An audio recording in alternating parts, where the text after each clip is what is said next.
It's BattleCOM, the Geek War of comedy game shows, being brought to you by, actually no one. We're looking for sponsors. Sponsor us. But we've got the fantastic, all the way from New York City, it's James DeSalvo. We have Zeus, a.k.a. Zeus Fleming is here. The next picture, that's me, Paul Ash. With me is the person controlling everything. That's Erica Taddeo, the amazing co-host of mine. Barry 3D Carter is also there. Barry, are you in Kitchener right now? Is that where you currently are? I'm in Milton.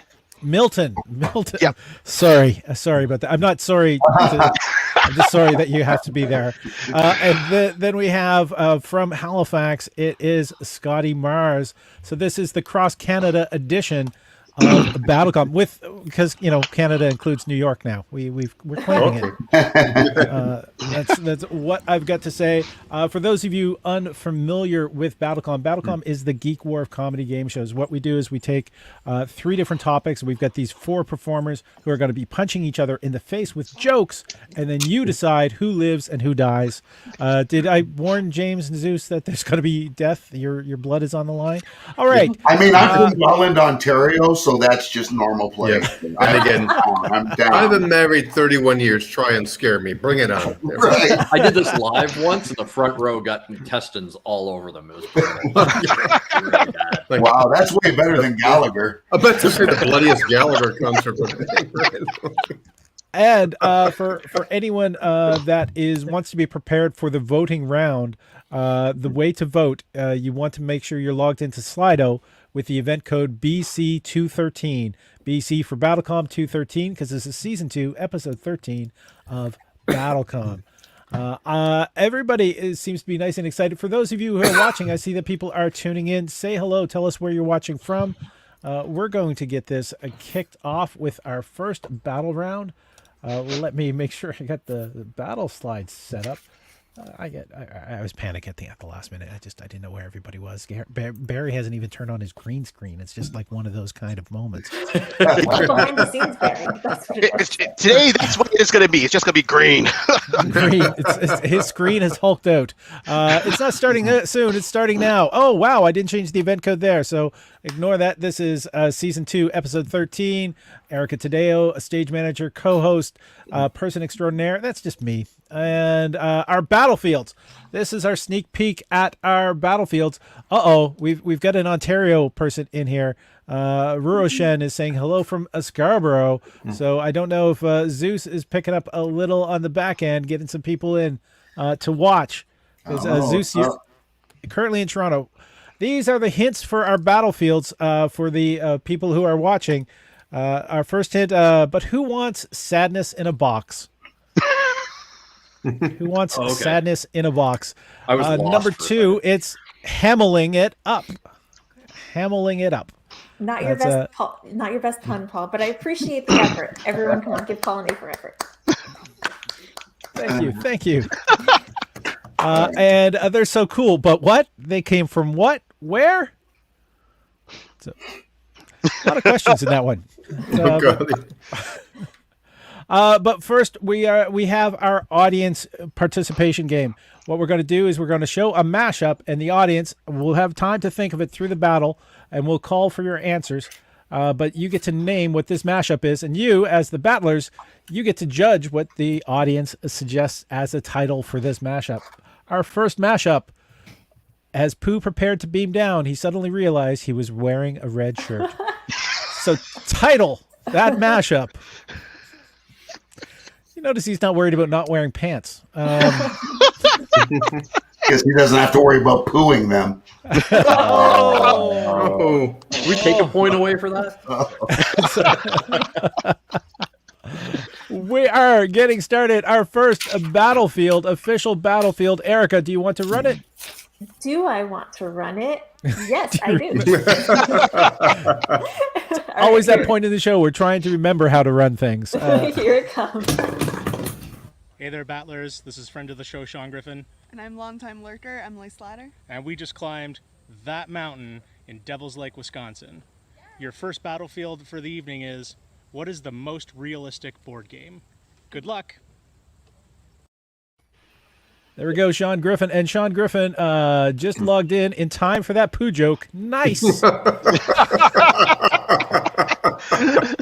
So Sean Griffin has recently left his job at NASA to go to work for the University of Wisconsin. He is an astrophysicist, robotics expert. I can't remember. He builds stuff that goes into space. Roshan is saying Kirk's Enterprise was pants optional. That's true. So was the D as well. By the way, probably should have referred to it as the D, Enterprise D. AJ Young is saying just in time because our first battlers are going to be Scotty Mars with his choice of Risk, and he'll be facing off against Barry Carter with his choice of The Game of Life. We did mention Sadness in a Box. Barry, you get to go first with your positive round. Positive as to why The Game of Life is the most realistic board game.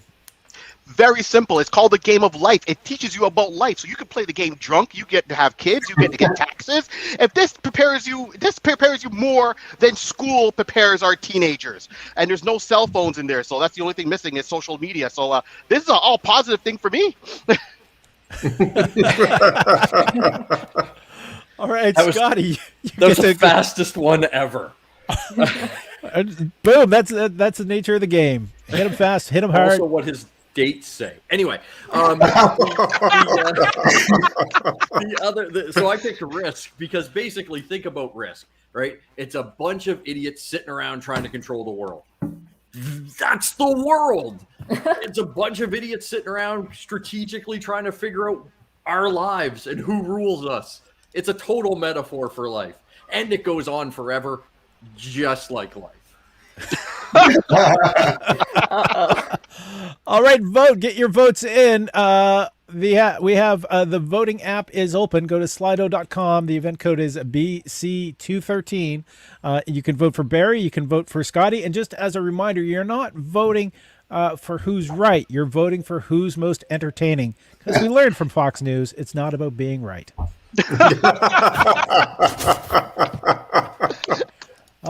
Sean wanted to jump on Scotty here for going, whoa, Scotty, it's not the free for all yet. That's when the roast attacks can come in. I couldn't help it. It was just there.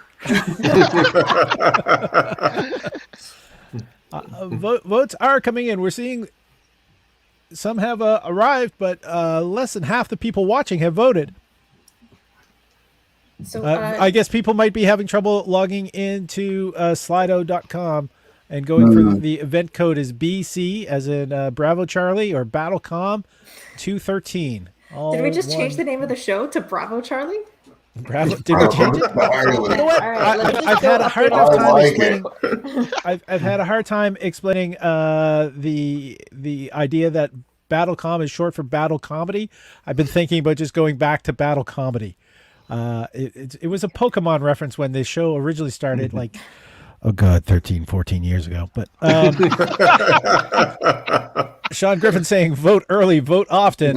That's right. Trust that man because he can science the heck out of anything. Although he's the only guy that takes a picture of a hill from the bottom saying he climbed it. Most people take those pictures of the top. He wanted It just shows you how smart he is. Yeah, just super intelligent. Super intelligent. All right, at this point in time, I think we might have to do the countdown. The votes are slow at this point. Hopefully people will be faster voting coming in. But it's a pretty substantial lead that you have there. So can we get the countdown, Erica? Sure. 5, 4, 3, get your votes in. 2, 1, beep. And there it is. Barry Carter has won the positive round. That means, Scotty, you go first on the negative round. You get to be negative about Barry's choice of life, the board game. And Sean Griffin saying, you're not wrong. It was really windy. So. Was he worried he was going to blow off? Anyway, the negative thing about the game, like Barry even helped point it out here, is that it's not modern at all. Like, that's the Game of Life in the 1950s when life was good. You could buy a house. You could buy a TV. You could spin a little wheel and win something. You mean with your wife? Oh, sorry.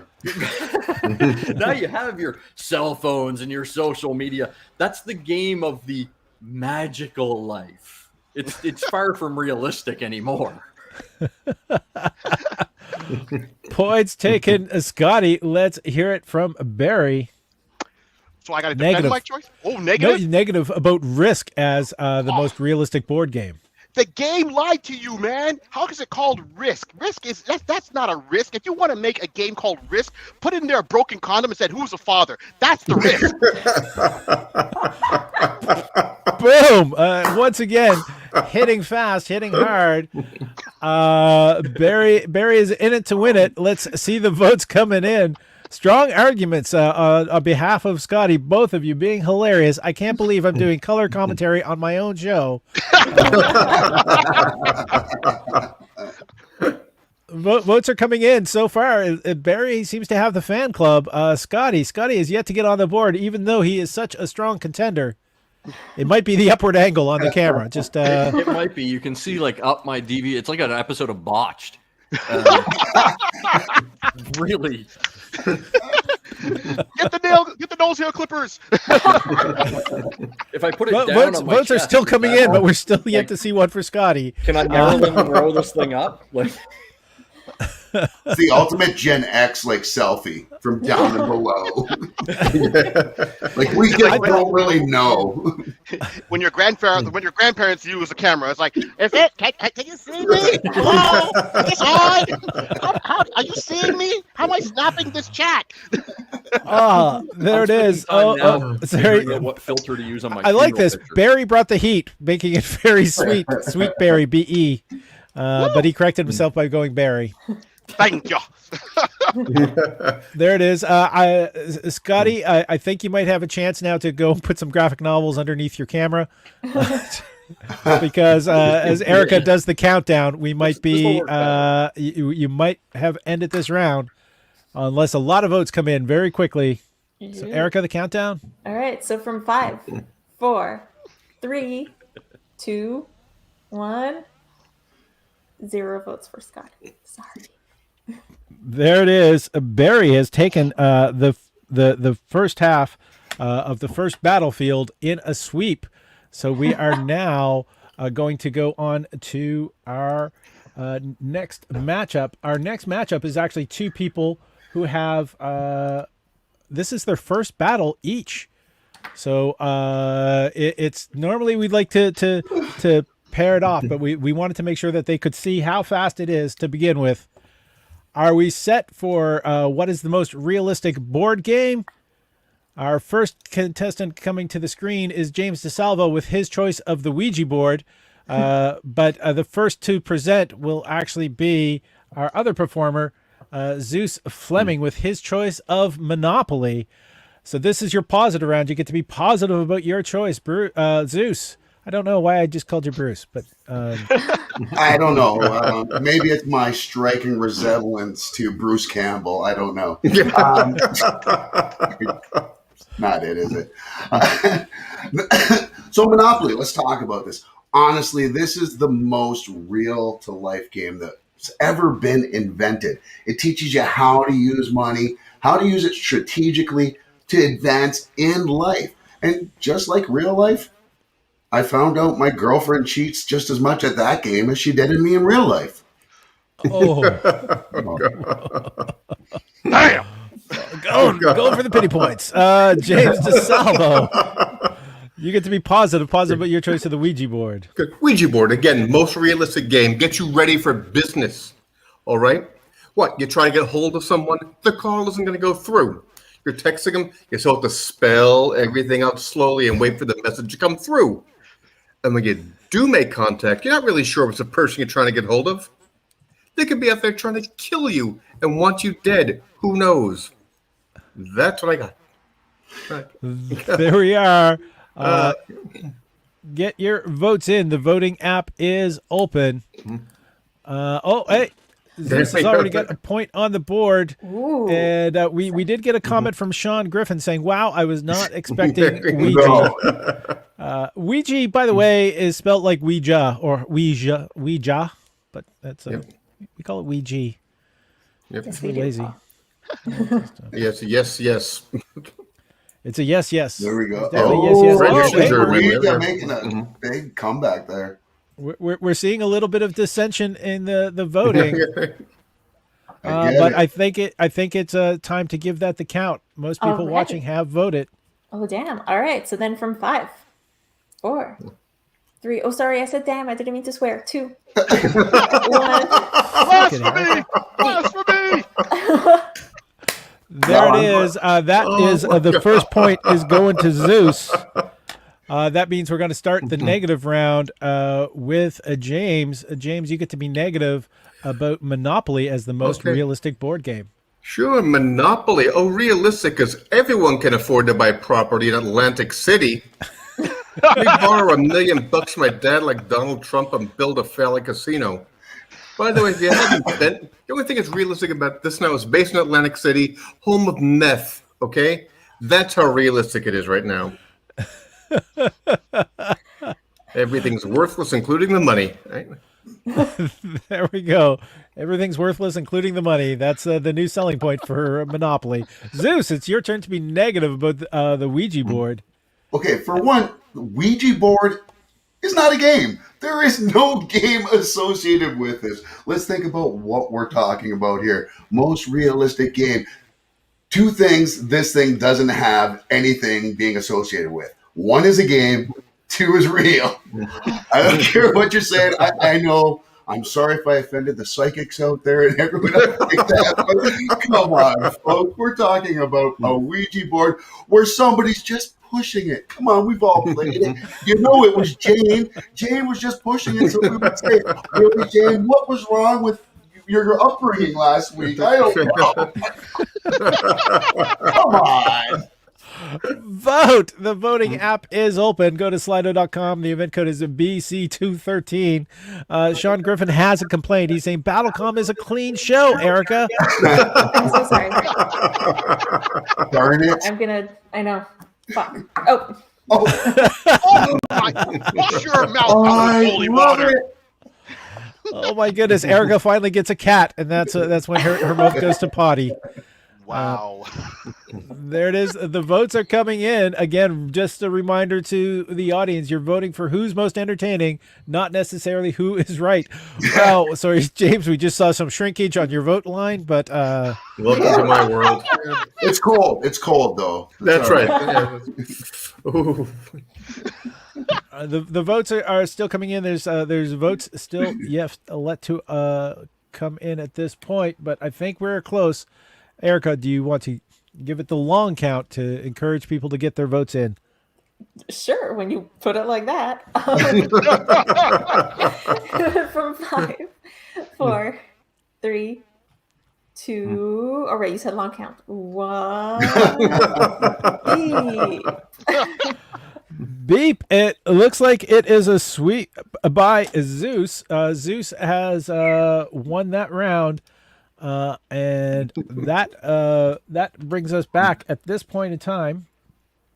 We're going to want people's answers for the. Oh, just let me make sure that's presenting. There we are for our mashup. So audience members, while we're doing the little shift, if you want to tell us what you think this mashup should be, please type it in. Let's see the comments in chat, and I'm just gonna bring this back. Paul has. There we are. Oh, there it is. All right. So yeah, send us your ideas for the mashup. Also, if you have any ideas for what you think is the most realistic board game, post either of those in the comments. And now, while Paul clicks on things, oh, we just got a good one coming in. Paul, can I post that? Go right ahead. Go right ahead. Thank you, Christopher, for suggesting Captain Picard. I think there should be an H in there, but you know what? The spelling, still excellent. Still, Make it so. we've Make it also so. got- I say that whenever I go to the bathroom. We've also Followed got by AJ number coming 2, in with engage. Winnie the Trekkie. So guys, do you think that Captain Picard, when he asks for a cup of Earl Grey tea, does he put honey in it? Probably, right? Yeah. Oh, Terrible jokes. Oh, God. So there it is. As Pooh prepared to beam down, he suddenly realized he's wearing a red shirt. And we'll let a couple more mashups come in. So keep sending us your ideas. Please keep them. And we're going to go for the battle finale. It's going to be Barry versus Zeus. Zeus just went, so Barry, you get to go first on the positive round. Positive again about your choice. The game of life. It is positive because it shows you if you mess up in the game of life, what happens. Because you can go from sports car to minivan and have a whole bunch of blue pigs all over the place. So it teaches kids about safe sex.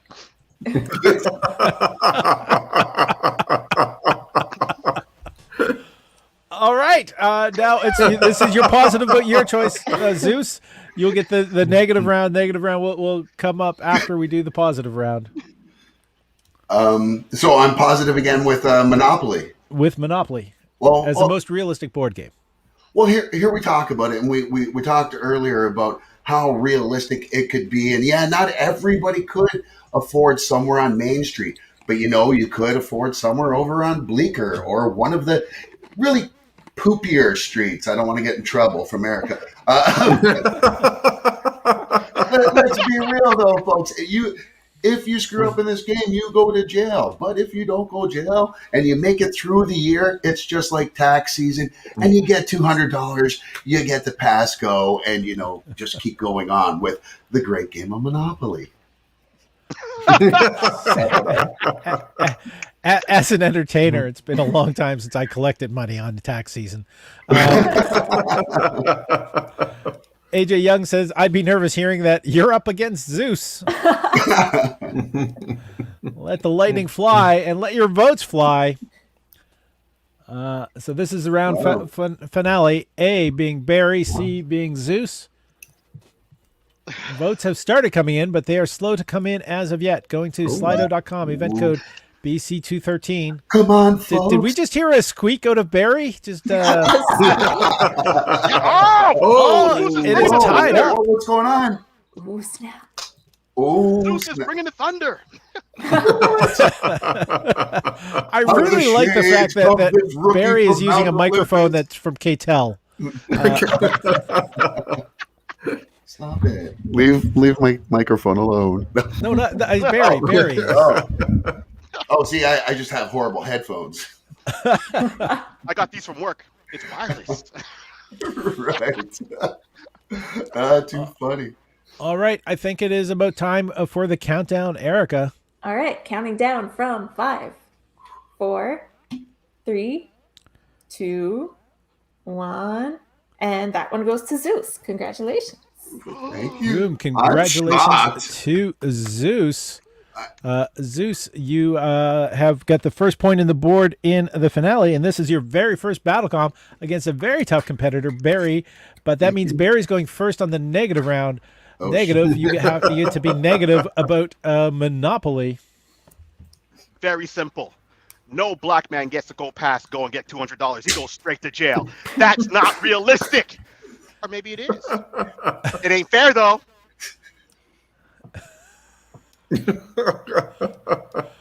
I've never seen Barry try to be thug. This is. My name is Barry. How thug can I be? Zeus throws lightning bolts. I'm named after a fruit or a blackberry. Zeus, your negative round, negative about the game of life. What can I say that's not already been said when it comes to being negative about the game of life? This is a game where we've got a blue car that inhabits the $1 million family, as we're told. My partner here is talking about, only the white people surviving. That's the same thing on this game as well. Come on, try to get through that game of life.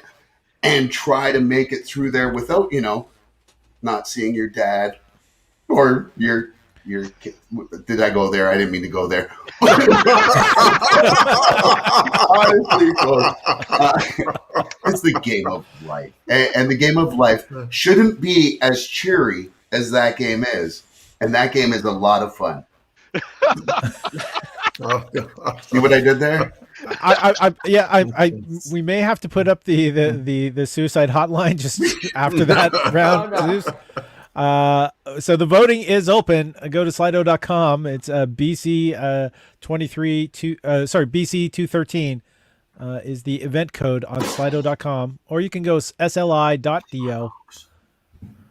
Votes are coming in. Did you see that? Just zip across. Wow. AJ wants to point out that Barry got his headphones from work, hence the bad quality. I think that says something about Monopoly. AJ. AJ is actually a very fine BattleCOM competitor as well. So damn, AJ. I mean, damn, right. Had to go there, AJ. Had to go there. I vibe with bad dad jokes. Wish I could tell mine about them. Right. I am just literally the bad dad joke. Ask my children. They will tell you. Not that I have bad dad jokes. I'm just a bad dad. Well, in their opinion, but not yours, right? Right. Because if you let them run rickshaw on you, you would have no wallet. Did you say rickshaw? Yes, Rickshaw? I did. He did. Yes, All I right. did. I heard, but I thought it was a headphone issue again. So No, English. Just English. All right, Erica, I think it's time for the countdown. All right, so from 5, 4, 3, 2, 1, beep. Beep. That means that Zeus has actually won Battlefield 1. His first ever Battlefield. Congratulations. Very Thank you. impressive. Congratulations on that, indeed. And we need to hear. Yeah, sorry, I missed this one. I vibe with bad dad jokes. I wish I could tell mine about them. AJ, you have a wonderful stepdad. He's a fantastic man. So I'm familiar with AJ's comedy and life, which is very honest. All right. That means I'm going to ask the battlers, did you choose a favorite mashup title? All right, so we've got mashup jokes. We've got Kirk's Enterprise was pants optional. We've got, I don't know why I just put the emphasis on pants. Anyway. We've got. I would have hit optional, but that's Captain Picard. And we've got Winnie the Trekkie. How's everyone feeling? Does anyone want to riff on any of these? Yeah. Thanks. Not I mean, sound like Picard, a it has to be, fan, right? Who usually wins with me? Yep. Captain Picard. No, you know what? There's no 5-year mission to the 100-acre woods. That's Are you telling the BattleCOM audience to read a book? No, we want them watching this. No. I'm saying if they're going to bring a book. I'm gonna plug in my other microphone. I just realized. I think we just answered the question. Do bears poo in space? Do bears go into space? This one did. There we go. AJ Young says, I can't wait to see who wins, so I know my next target. Sean Griffin, can someone clip Erica saying pants optional? We're no longer on Twitter, someone can, but should they? Would that be for the BattleCOM OnlyFans account? All right. So let's move on. We're going to be starting up the second battle round right here. But first, we have to name the mashup for round 2, Battlefield 2. Here's your mashup. Oh, God. I need that toy. Right? Yeah. But it has to be a squeak toy. Please tell me that's a squeak Big Bird Hydra toy. I can see the seam. I'm pretty sure that is a solid plastic. So there we are. Beautiful. So we are on now for our second battlefield. Erica. It's on its way. Don't worry. And here we go. Hello, this is Kingway from Fantasia and also a photographer. Now, my question is, what is the best Mark Hamill role ever? Which one? Think carefully. Boom. The best Mark Hamill role of all time. I know you as battlers really thought this out heavily. I know I thought it out. I also thought to try to get Mark Hamill to retweet that the show was happening. But Mark Hamill, please tune in. You've got to see yourself being represented by the people who love you. Well, we'll say love in the same way that roasters say love. You the most. So our first battler coming to the screen is Barry Carter with Mark Hamill's version of the Trickster from the original Flash TV show. And he'll be facing off against James DeSalvo with his choice of Kenneth W. Dantley Jr. from Corvette Summer. With Annie Potts, by the way. Annie Potts, who's returning for the next Ghostbusters. Sex pot, Annie Potts. There we go. So the wheels are turning, and that just means it's James' point to go first on the positive round. Positive about Mark Hamill and Corvette Summer. All right. So here we have a man who reconstructs a car, loves this car, falls in love with it, but he is so Mark Hamill, so earnest, that you believe that he would rather have sex with this car than Annie Potts. And he also realizes that he doesn't even want to make out with his sister in this movie.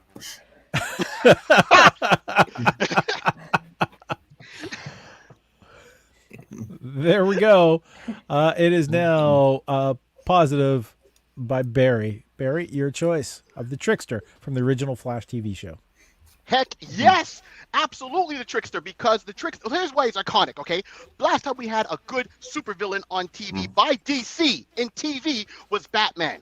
The live, and then all those years we had to go through just thugs and criminals until Mark Hamill showed up, slapped on the tights, and became the Trickster pre-Joker, and then did the voice. So you're welcome, DC. He almost saved you and had decent villains instead of fighting some guy and living on Atlantic Boulevard selling crack. Vote. Let's see your votes. Dang. The wrap-up face was the best, Barry. It was intimidating. Scotty, were you saying the rest was weak?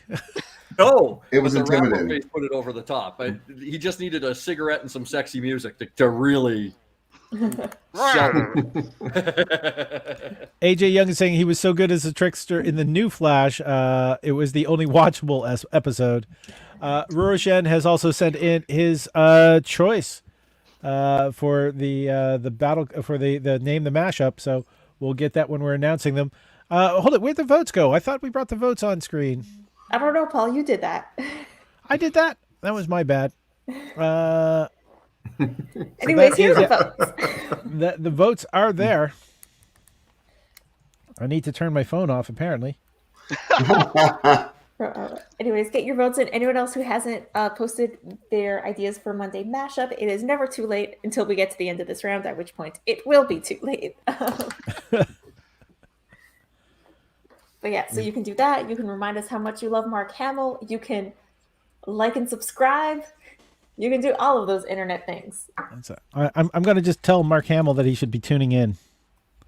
Just right, just tweet at Mark Hamill right now. It's Hamill himself. Just should I tell everyone to do that rather than voting, or do you want them? Oh no, vote. Make sure we get the votes. Actually, I think almost everybody has voted already.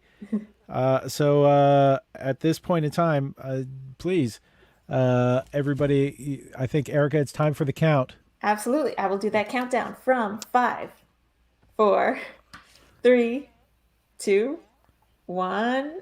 Beep. Beep. And that first point is going to Barry. Barry has got the first point there. Sean Griffin is reminding us to say like, comment, subscribe, and ring that bell. Yes. We want to be able to have a set name on YouTube rather than being XY37298, whatever else is the rest of the URL for the BattleCOM YouTube channel. Help us get to 100 subscribers. Sounds like a Borg. All right. So, You will be assimilated. It's called marriage. Been there, done that. Ooh. All right. So while Paul is tweeting at Mark Hamill, I am going to start up the negative round, if that's okay with you, Paul. So That is perfect. Barry, since you just won the positive round, we will have James go first. James, please be negative about Oh, Barry's sure. choice. I can sum this up in Mark Hamill's method acting. Hey, let me imagine if the Joker and the Riddler had sex and had a baby. And then I can go steal from Grace Jones's wardrobe. Ta-da! Ow! Barry? Corvette. Summer. Really? Corvette Summer. Corvette, that's it. You took two words. You took a car, you took a season, you put them together, and that was a movie. That's all you got. It wasn't even Knight Rider. All the cool stuff he did. The car didn't drive by itself, didn't talk to nobody. It was just a red Corvette during summer. It's like me being a black man in winter. Black Winter. That could be my, that should be my Twitter handle. Yeah. If that's all you got, come back again. Black Winter out. That's my new superhero name. All right, let's see your votes for James versus Black Winter. Love it.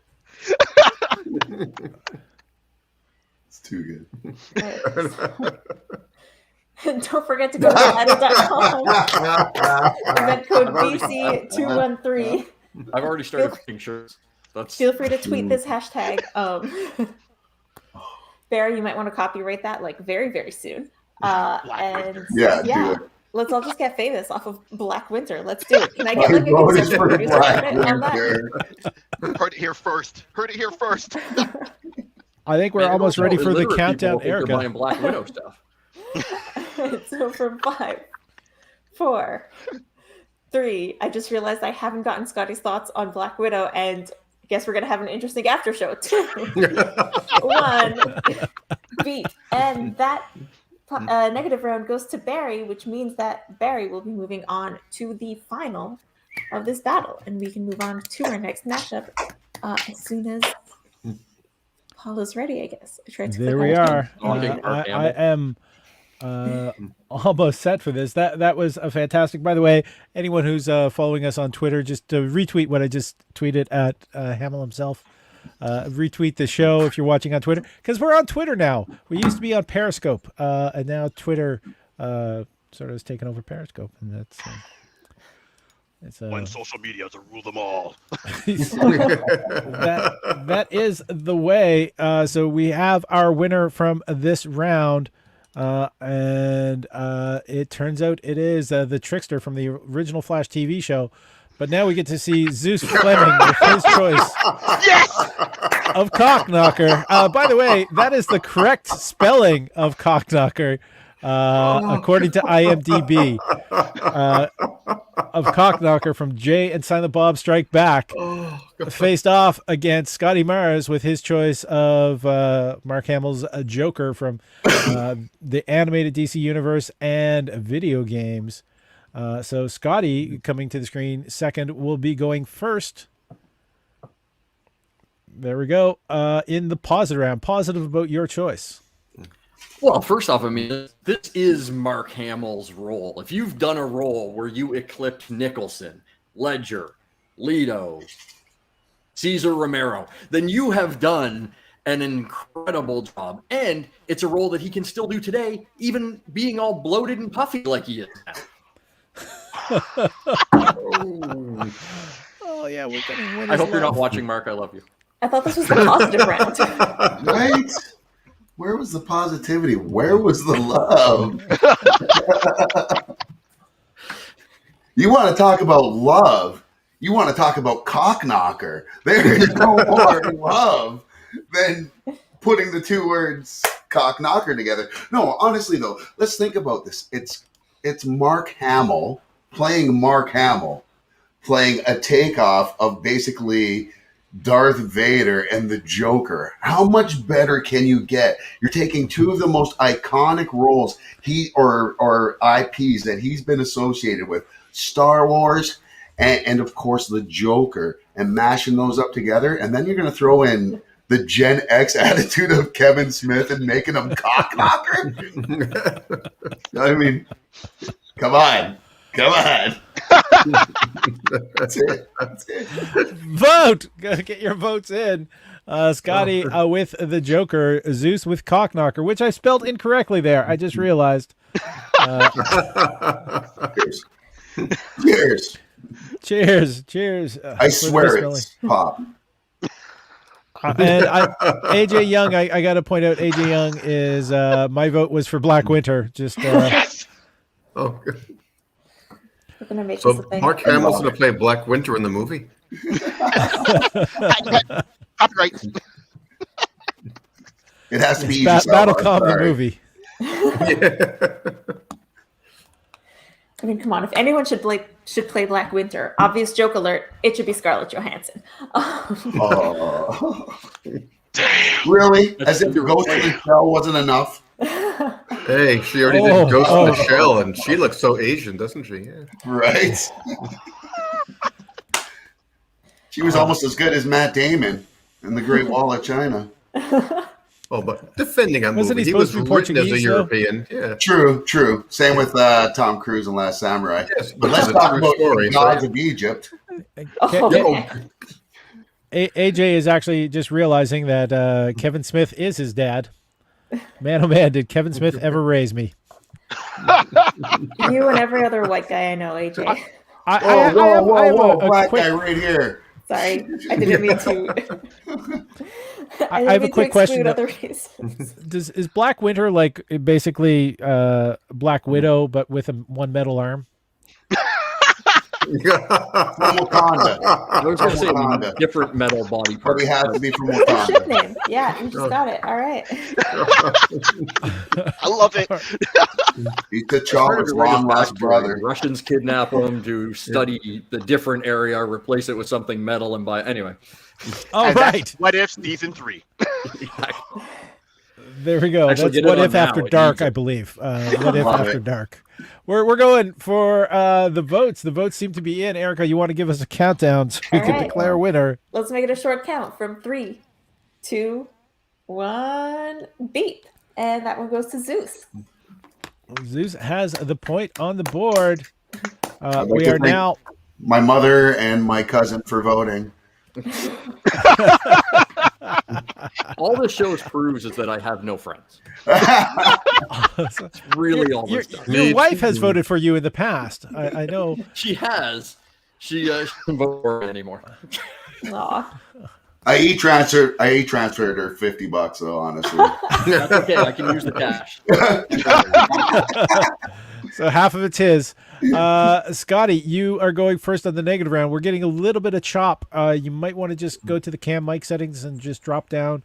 Who, me? Go to advanced settings and then drop your resolution down one step. Okay, just a second. What the heck? Oh, advanced, yeah. Hee. It's the only time I've ever been referred to in any type of advanced setting. Usually it was remedial. Like, if you can color, you go in grade. This is a little bit of probably a talk for after, but Sorry, yes. So this is the negative round. You get to be negative about well. About knocking. Yeah. So there's a few ways you can be negative about that. It can hurt and it can bruise. But this is hard for me because I do love Mark Hamill and I love Kevin Smith. I have his email address. I could email him right now and ask him his thought on Cock Knocker. But if we're going to be totally honest, Kevin mailed this one in. He took the look of the trickster and said, "Hey, Mark, you know how to act and be silly. Just go out there and do something. And I'm going to give you a big fist that you punch people in the nuts with." Done. All right. That's inside the Actor Studios version. Zeus, you get to be now negative about the animated and video game version of the Joker as voiced by Mark Hamill. Listen, obviously we can't talk any trash about Mark Hamill's Joker because it is, for many people, the most iconic version of the Joker. But just because it's the most iconic version of the Joker doesn't mean that's his most iconic role. Let's talk about a role where Kevin Smith gets him to play himself while still playing the Joker, the trickster, and everybody else. Yeah, I know I'm going back to the tired same old thing here, but it's not that difficult. Like, you basically took the lowest hanging fruit off the tree. You're like, hey, I got to find a Mark Hamill role. You know what? Let me just Google this because it might be too hard. Like, really, was Luke Skywalker not taken? I mean, there's just when do I get to attack? I'm just saying. That's just really it. It's the lowest hanging fruit on there. It's too easy of an answer. We need a little more substance. And for me, like I said, what gets more meta than Mark Hamill playing himself? I'm sorry. Vote. Get your votes in. The votes have already started coming in. Dang. I can't. I have to give Zeus a lot of credit. You basically, your negative round was saying Scotty just chose the right one. I mean, he chose the easy one. Doesn't mean it's the right one. Point taken. Grandma. I'm going to text my grandmother right now and have Oh my goodness, there might be no points. There may be no points awarded on this one. I need grandma when to it's vote. a tie, there's no points awarded. Erica, voting, do you? viewers. Oh, the votes are. No. See, Scotty has just pulled ahead. Was tell them to keep voting. There you go. Keep voting, folks. Grandma, you voted for the wrong guy. Scotty too hottie. Grandma, told you. This is all right. Just seeing as somebody. Oh, yeah. I want to thank Barry. He actually retweeted the. Oh, somebody has their headphones off. I guess that's why we're getting an echo. But the to Hamill himself. A couple other people have retweeted it, but was still no response from Hamill. Shocking. I mean, he's a busy man. Shocking. What we should have done was ask Scotty to email Kevin Smith to tell Mark Hamill to watch this show. True. Or just had Kevin watch. Scotty's just had Kevin Smith's email this entire time and hasn't told us. Oh, he's just pulled out the phone. He's gonna get Kevin Smith to vote for him. That's the first thing he'll ask. Like, legit, I will vote for you if this happens. If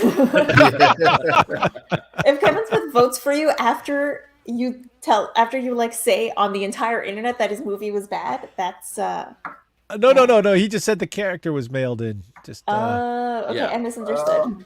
And he did blame it on Kevin Smith, not on Mark Hamill. Oh, I said he just told Mark to go do something, and that's what Mark came up with. All right. Let's get a countdown on this vote. All right, so from 5, 4, 3, 2, 1, beep. Beep. That means the point is going to Scotty. This is the first time that in the game that we've had a tied match. That means we're going to go to a free-for-all round. Free-for-all round is you get the choice of being positive using your pre-written material. You get a choice of being negative, which means being negative with the other person's, or you have the chance to just be entertaining, or the final option is do a roast attack upon your opponent.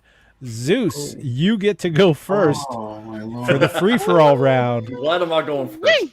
I like it. Scotty, okay, so if I could just start off quoting the great movie Euro Trip. Scotty doesn't know. Scotty doesn't know. Scotty doesn't know. Of course, yeah, Joker. We hit on this point already about how it's the low-hanging fruit. Yes, it's the most iconic Joker role out there. But come on, Mark Hamill is more than just the Joker. And the Joker, may I also point out to you, is a blatant ripoff of his Trickster. So it's not like he went anywhere out of their way to create this character. He's basically driving to LA on the way to the audition. Is like, I need to come up with a laugh and a talk. Hey, let's just pull the same thing I just did on The Flash for 4 years.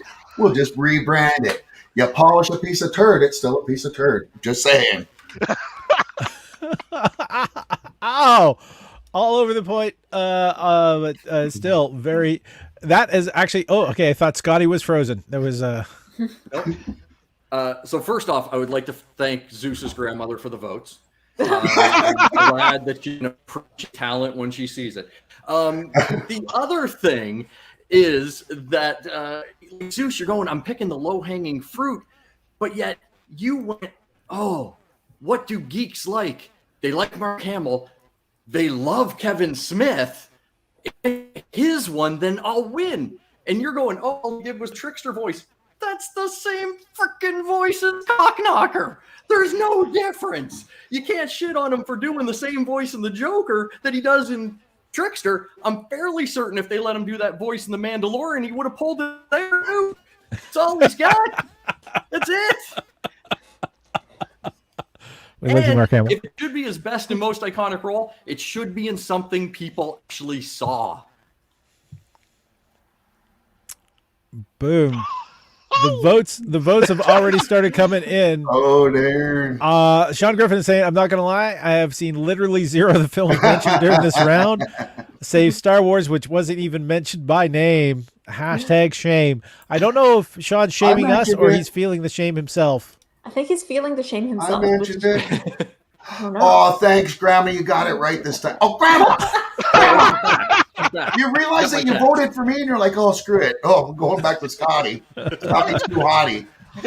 Look, she just didn't like a Euro trip. That's all. That was my daughter the second time. Zeus, you got to give your grandmother a better gift for Christmas, man. You're telling me. Jesus, Murphy. Oh, my Grandma, goodness. I am taking the halls back. No more Vicks Vapor Rub for you. I got her a floral arrangement and shortbread cookies. It's wicked. That's why she likes you so much. I'm sitting here giving her old repeats of Phil Donahue. She wanted Matlock. For the kids that are watching, Phil Donahue was like the original Maury Povich. I don't know. Is there who's the modern Maury Povich? Is there one? The internet? I would say a paternity course. The internet. Is it PewDiePie? Is PewDiePie? Is it the guy from Hot Wings? I'm not sure anymore. I don't know. Oh, it could be. You are without taste. I think it's just the relationship subreddit. That's the modern day Maury. That's the greatest host of all time. I think it's going to be the time for the countdown. I can't believe that we might not have any points awarded again. Grandma. Erica dislikes this. I'll explain in a moment. Erica, let's have the countdown. All right, so from 5, 4, 3, get your votes in. 2, 1, beep. And that's a tie. It is a tie. What that actually means high five. Is that Scotty and Zeus get to go one more time. Do I get like 20 minutes and like a cigarette or something first? Coming in dry, bud. The refractory period. It's the same free-for-all rules. Electrolytes. It's the same free-for-all rules, except if the audience is still coming up even on this, then the person who makes the decision is Erica. Bum, bum, bum. Yeah, Erica will be the one to make the choice on this. We are going to start out. Who started first last time was Scotty. So Zeus will start. Oh, no, wait. Scotty. Zeus went first. Yeah, I went first. Oh, yeah, that's right. So, Scotty, this free-for-all round, positive, negative, just be entertaining, a roast attack upon your opponent. I don't want to roast him. His grandmother's doing a good enough job of that on her own. I don't need to pile on the family drama. My God, if I keep going, I mean, his daughter's voting for me, his grandmother's voting for me. Anymore, we're going to be on Springer. So I don't want to rip Zeus anymore. But I just want listen, we all love Mark Hamill. It's hard to shit on anything that he has done. An icon in the nerd geek in the world. The guy's got me ordering Uber Eats, for God's sakes. So, I'd never order anything like that. But I will say Joker's iconic. Video games, movies, everything else. Everybody copies his Joker. Ledger stole from Mark Hamill's Joker, for God's sakes. I can't point out exactly how, but I know he did. Wait, what? Boom, Zeus, your negative, or your free-for-all round, free-for-all, positive, negative, just be entertaining, or roast, attack, punt. Scotty Mars. So here we're going to do a little bit of everything. We want to do some positive, we want to do some negative, we want to do a little bit of roasting as well. Scotty, I'm sorry. Yeah, I get it. Grandma's giving you some votes there. My daughter might be giving you votes, but your wife's been voting for me all night long, so it's all right there. But let us not do that. That is the low-hanging fruit we were talking about earlier, but that's enough about my race. Anyways, though, for real, though, what I really want to talk about, though, is how iconic Mark Hamill is, and you hit the nail on the head, and I just want to kind of get into that a little bit more, though. People want to talk about Mark Hamill and about how iconic just he is with the Joker or the Trickster. Let's think, this guy is in Avatar: The Last Airbender. We're talking Luke freaking Skywalker. We're talking a guy who does the Uber Eats commercials. We're talking a guy who just will literally do anything for fans. You never see a guy who's more willing to be out there for the fans than that guy right there. If you don't follow him, go follow Mark Hamill himself, I believe it is. And you will not be disappointed. I know I should have came at you a little bit harder than that, and I do apologize, folks. But really, though, it's Mark freaking Hamill. That's it. Get the votes in. Cockknocker already has one in. Phrasing. Damn, my wife. So voting is open. This is the final round. Erica does not make this decision unless you, the audience, can't make the decision. So we've just tied it up. Since there's not going to be any more, I do want to mention a couple things. I'm pretty sure the reason why Mark Hamill got the role of Cockknocker was because Kevin Smith went, who do I want to have punch Jason Mewes in the nuts? Yeah. Save it for the end of the round, Paul. This is the end of the round. This is the final. This is the final on this. No, it's not. It's whoever wins this round is going to face off against Barry. Oh, shoot. You're right. Really? That's why I'm here. Yeah. I got to keep putting this same argument up. I know. That's why I said write 6 jokes for each one. Each battlefield. Grandma, vote for Scotty. I'll take it on. Come on. I'll know. sacrificial lamb. Barry's already whooped my ass twice. Let's go. I think we're gonna give this. I wasn't ready. Barry, for the record, my word is blueberry pancakes. So if I say that, just stop. Yeah. All right, we just heard the safe word. Let's hit the countdown, please, Erica. I think we can do with a short count. From 3, What are you saying? 2, 1, beep. Beep. There it is. Zeus has defeated. You all made Zeus's grandmother very sad.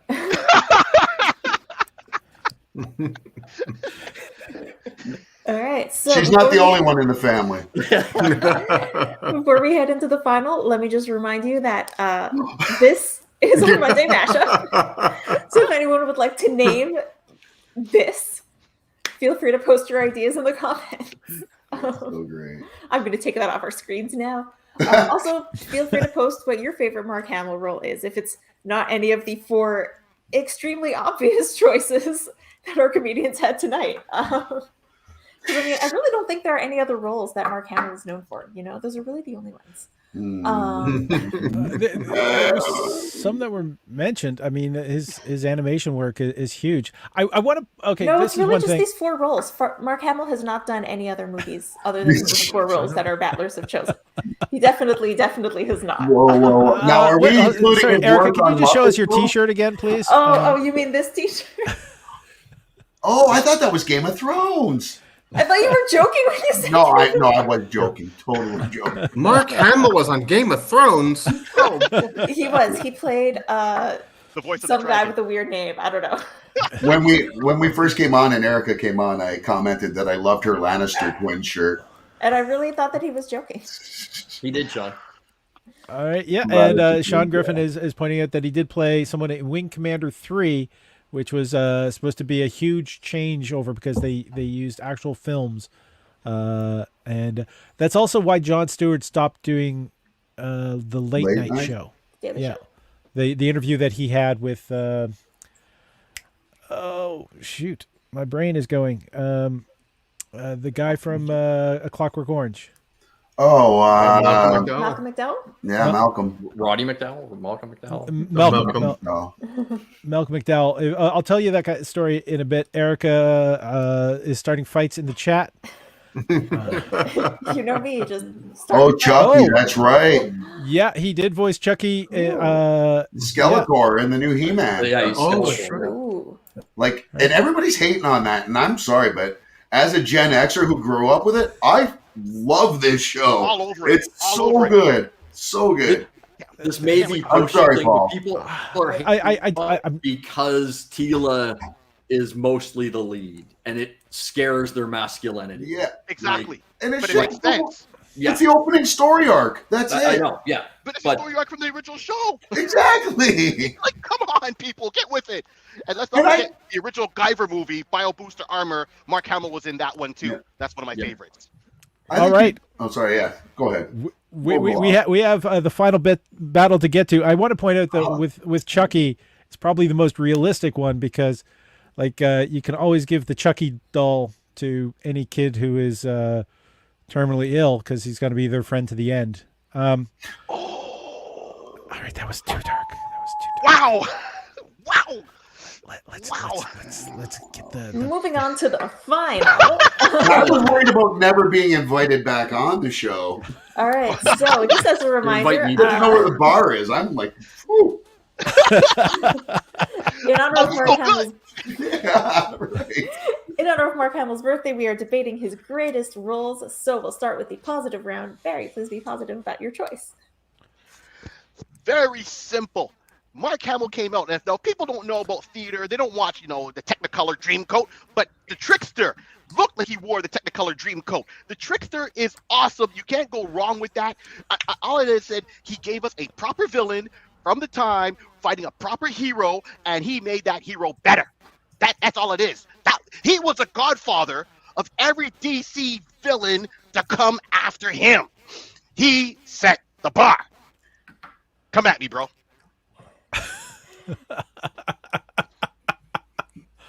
Just, Sean Griffin is saying Erica's face after that one. Big laughter. Where to start? Because this is positive, so I want to stay positive, Barry. And you spoke of the Flash, so we'll keep that over there for you. That's your side of things. Let's talk a little bit about Cockknocker here and why Cockknocker is so great, regardless of the name Cockknocker. Not that I'm just going to keep saying Cockknocker over and over again. No, but for real though, this is one of the most funniest characters that he's played as well. And not so much that just in that movie, but it's something that transcended the movies. It actually moved on and had like 3 appearances in the comic books. And then you get, the reboot version of it in Jay and Silent Reboot. Yeah, of course, that wasn't Mark in the final, but it's Mark in the comic books there. And come on, he's transcended it all just with that one simple role. Wow. Boom. That's it. Zeus hitting us with the facts. No one's saying Facts aren't jokes. facts aren't joke, Sorry, but should I pull that up? I think he hit a chord with everyone. Hold it. Is it the vote time? It is the vote time. It is the vote time. Is it already? Voting is open. And seeing it tie up right away, right out of the gate. Alright, that was quick. Zeus, you might be in for a slog. Oh. Come on, Grandma. I'm the one with the beard. I'm not sure. I think Barry's microphone is getting like worse and worse. I think it's gone from Radio Shack to Kmart. Oh man.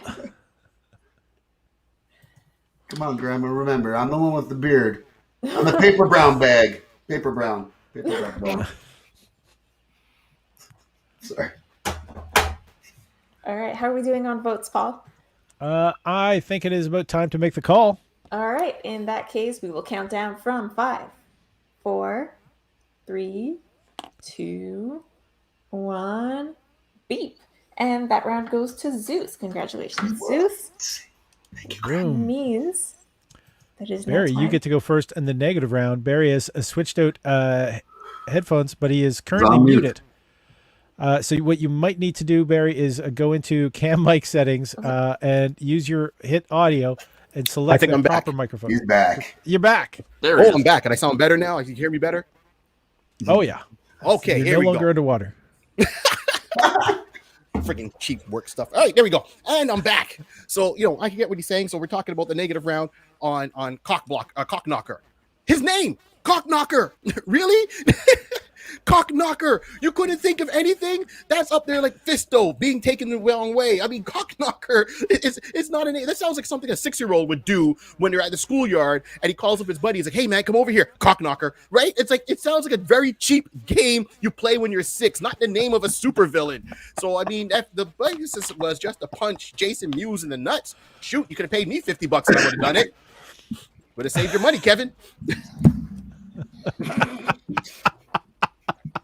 I'm not sure if you missed the point. Right. Well, is it my go? Negative on the trickster. Negative on the trickster. Can we just start off? Barry started off by mentioning how, everybody, like, this is the one that started it all off. The trickster started it all off. Didn't somebody have to watch that show for them to actually start it off? Oh! I'm just saying. How could it be? That's like saying, oh my God, the lady that played the Huntress on the Birds of Prey TV show is the inspiration for Mary Elizabeth Winstead's Huntress and Birds of Prey. Represent right there on the shirt. Come on now. We both know this is a bit of a loose argument there, my man. And I love it. I love the passion. I love where you're coming at. But this is what we call where people are just twisting the facts. Sure, it came first, but it didn't mean that was the be-all, end-all when it comes to his roles. Yeah, Cock Knocker. That name, where's that come from? Cock Knocker. Somebody saying, what's an interesting story? Let me tell you about it. Vote. Oh, you hit with a strong laugh, but you kept on going. Let's see. You've already got some votes in. Get your votes in. That was Cock Knocker. That's just wrong. You guys really just went on both of those rants. I am simultaneously impressed and horrified. Did I mention I was kicked off my grade 10 debate team for arguing?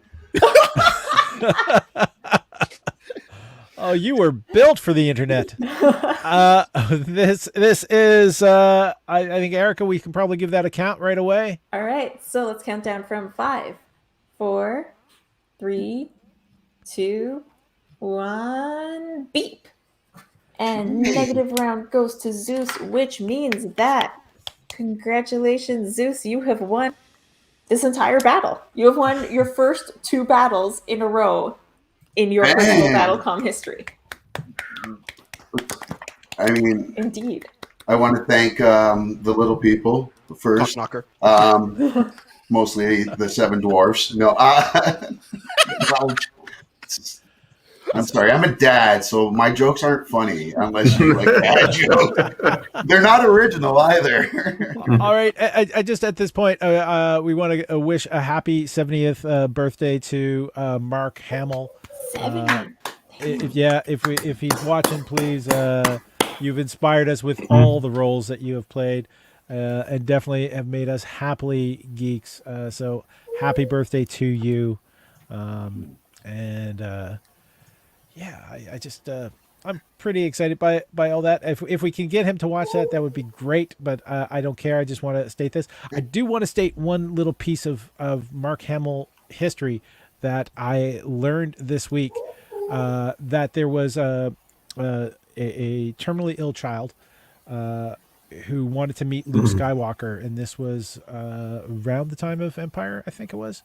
And somehow the hospital got a hold of his agent. His agent called him. In 9 minutes, he returned the call, and he went and he spent 2 hours with that kid answering questions as if he was Luke Skywalker. That's awesome. So That is incredible. You know, he's always given to the fans. He's the one. Yeah. AJ's also saying, "You're welcome, Zeus. We did our best." Thanks, AJ. Checks in the mail. I thought Paul was going to say that Mark brought him a Chucky doll. So So wait, we don't do the last round then? We are going to do the last round. We're just taking a little bit of a 7-inning stretch, just to get everyone sort of warmed up and also get to know you guys a little bit more. I want to point out that BattleCOM is powered by StreamYard. StreamYard is the tool that I use. I still have to pay for it. So anybody that wants to help support the channel can. Anything that is donated to the show gets divided among all the performers you're seeing on screen right now. Slido is the voting app that we use, and I'm very happy with it.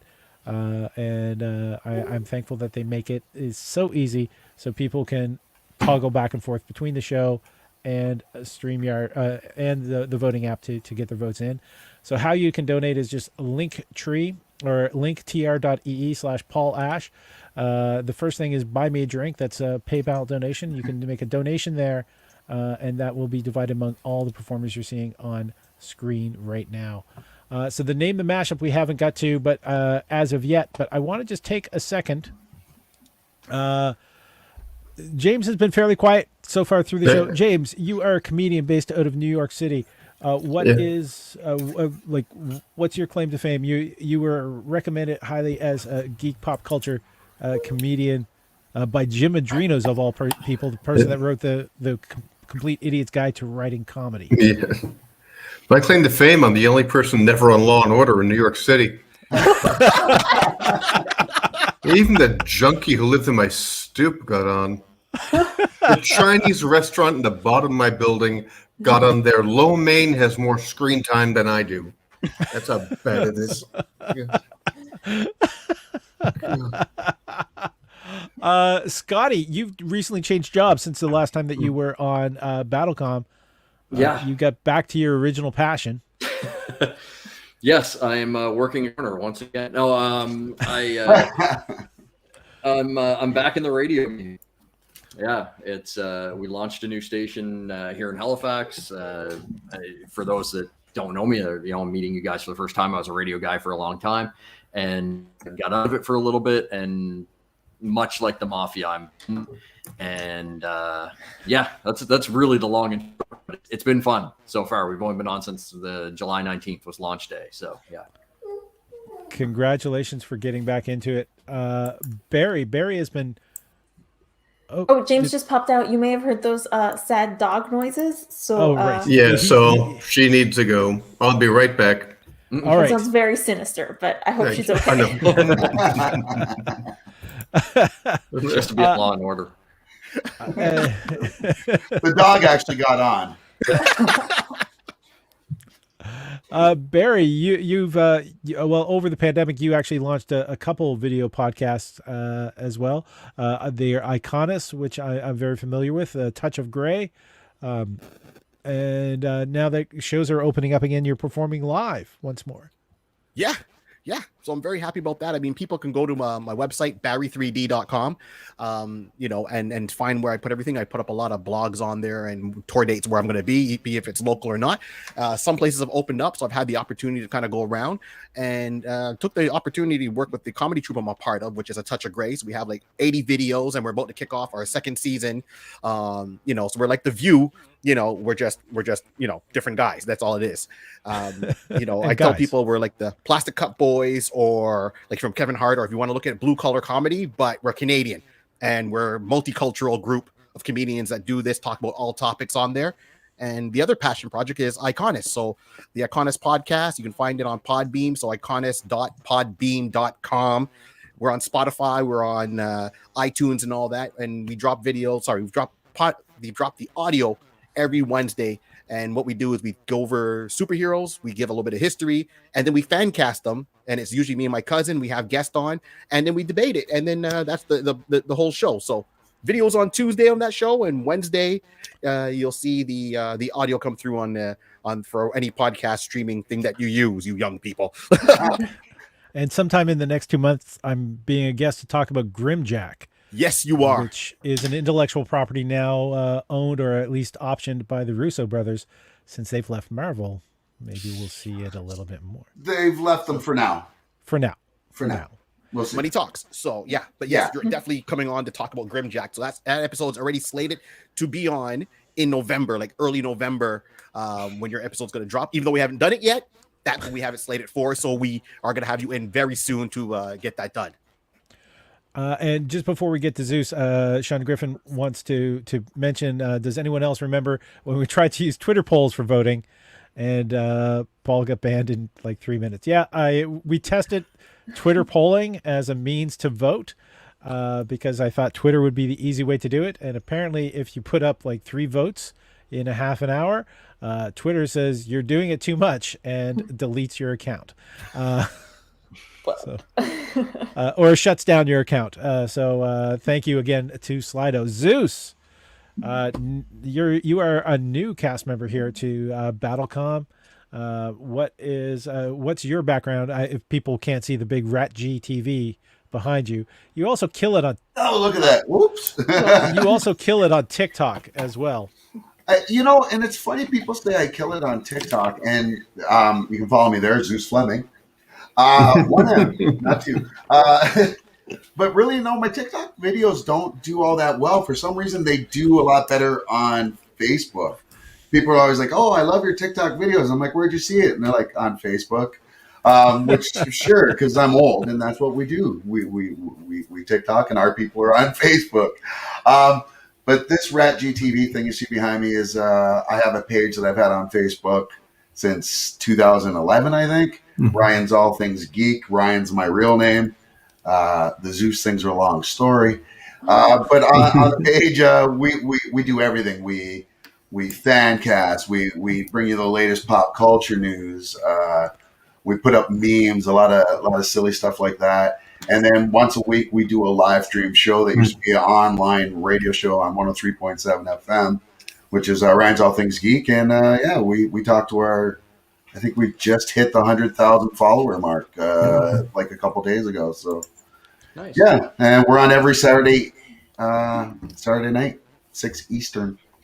Check us out. We review movies. My buddy's got the 5-second movie, Wellham Wingnut's 5-second movie review, and we interview actors, and we just talk a lot of trash. And it is an adult show, so I swear we both swear a lot. So we speak a lot of Canadianese, as I like to call it. And we're in Canada, so marijuana is legal. So there's a lot of that usage during the show. So Paul. Yes. Can I plug something? Yeah, of course. You're Scotty Muzz. Go for it. The podcast. Yeah, I just wanted to plug it real quick because last week, I missed this week. I was too busy this weekend, radio shit. But last week I had Todd McFarland on, and it was awesome. Really fun chat with Todd. So I just wanted to get that out there. It's a Scotty Mars Show podcast. You can get it wherever you get your podcasts. But Todd was really, really cool. It's awesome. Boom. ScottyMarsMedia.com. That is the website. AJ is got to be following Zeus there on TikTok. I'm so happy that all of you have agreed to be part of this show. It's now time to see what was the favorite. Name the mashup. We did not get a lot of submissions for this one. We got that first one. Let me just go back and pull it up. Excellent one. This apocalypse was brought to you by the number 3. And I think after this one was posted, everyone else was like, you know what? I can't compete. Yeah. So. Yeah. Oh, and Scotty, you get another follower from AJ. He's looking for your podcast now. Oh, thank you. I was thinking like a Big Bird, a Hedron or something of that nature. Just is a Gigahedron? Is that the resemblance of the Godzilla that monster he most resembles? So Big Bird Hedron. But no, I think Roshan has it. Yeah. And we're going on for our next Name the Mashup for our third round, our third battle. All right, this is the mashup. So for those unclear, this looks like Fury Road and Thomas the Tank Engine. Looks like there's a lot of Thomas the Tank Engine mashups out there, by the way. So our Battlefield 3, Erica. Hi there, battlers. My name is Dawn Zanklin, and I am a stand-up comic in Ottawa. I'm also a storyteller, and I am the resident blurred about town. Follow me on Instagram at Dawn Zanklin Comedy. Now, I'd like you to tell me, battlers, which superhero has the stupidest origin story? And remember, live long and prosper, and may the force be with you.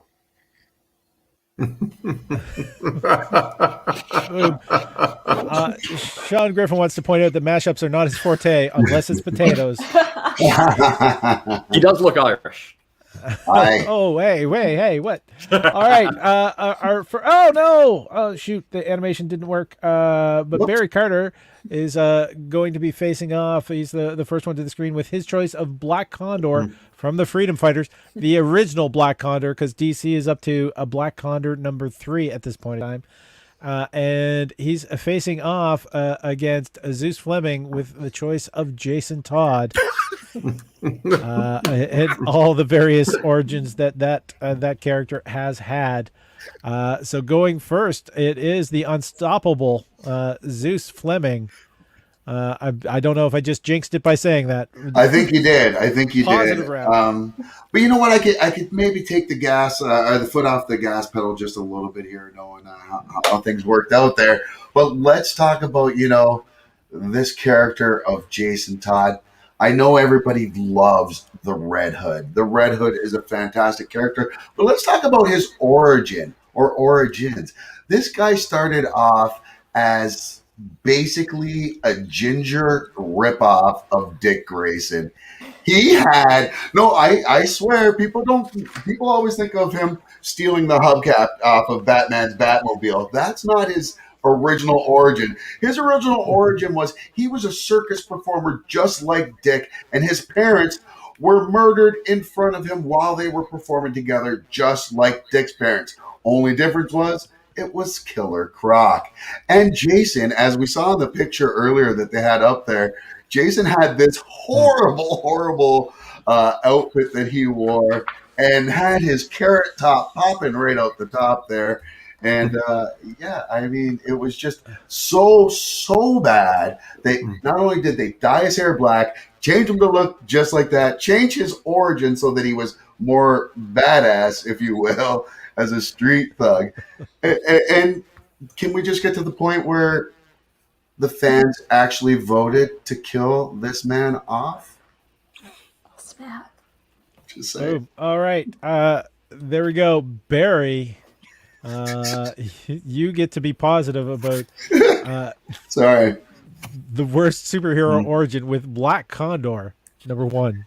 Wow. Okay. So Black Condor number 1. So I mean, they started off with Crack Comics, and he goes back, and his name, is Richard Gray Jr. So Richard Gray Jr. is out with his parents. His parents are archaeologists. So far, we're looking good. They're out there. They're looking for stuff, and then at one point, they forget Richard. Something happens to the parents, and Richard is a little baby infant, has to fend for himself, raised by a condor. And watching a condor flap its wings, he learns the power of flight. I can't make it up. And he didn't even call himself Condor, he called himself Black Condor, because he wanted to kind of get into, I guess, a different take of it and how he wants to be. But there's nothing black about this man. So this is the craziest origin but it just shows you probably how smart this kid was. Like maybe he was a mutant, didn't realize it, and the condor taught him how to fly. Maybe he was like R. Kelly. Sorry, R. Kelly, but I believe I can fly. Too soon, yo. Too soon. Never too soon. You're a comedian, and he was in jail for a while. So let's put it this way: he flapped his wings and he soared to freedom, and he made it. So, but that's the origin of Black Condor. So I mean, sometimes even and then he joined the team, the Freedom Fighters.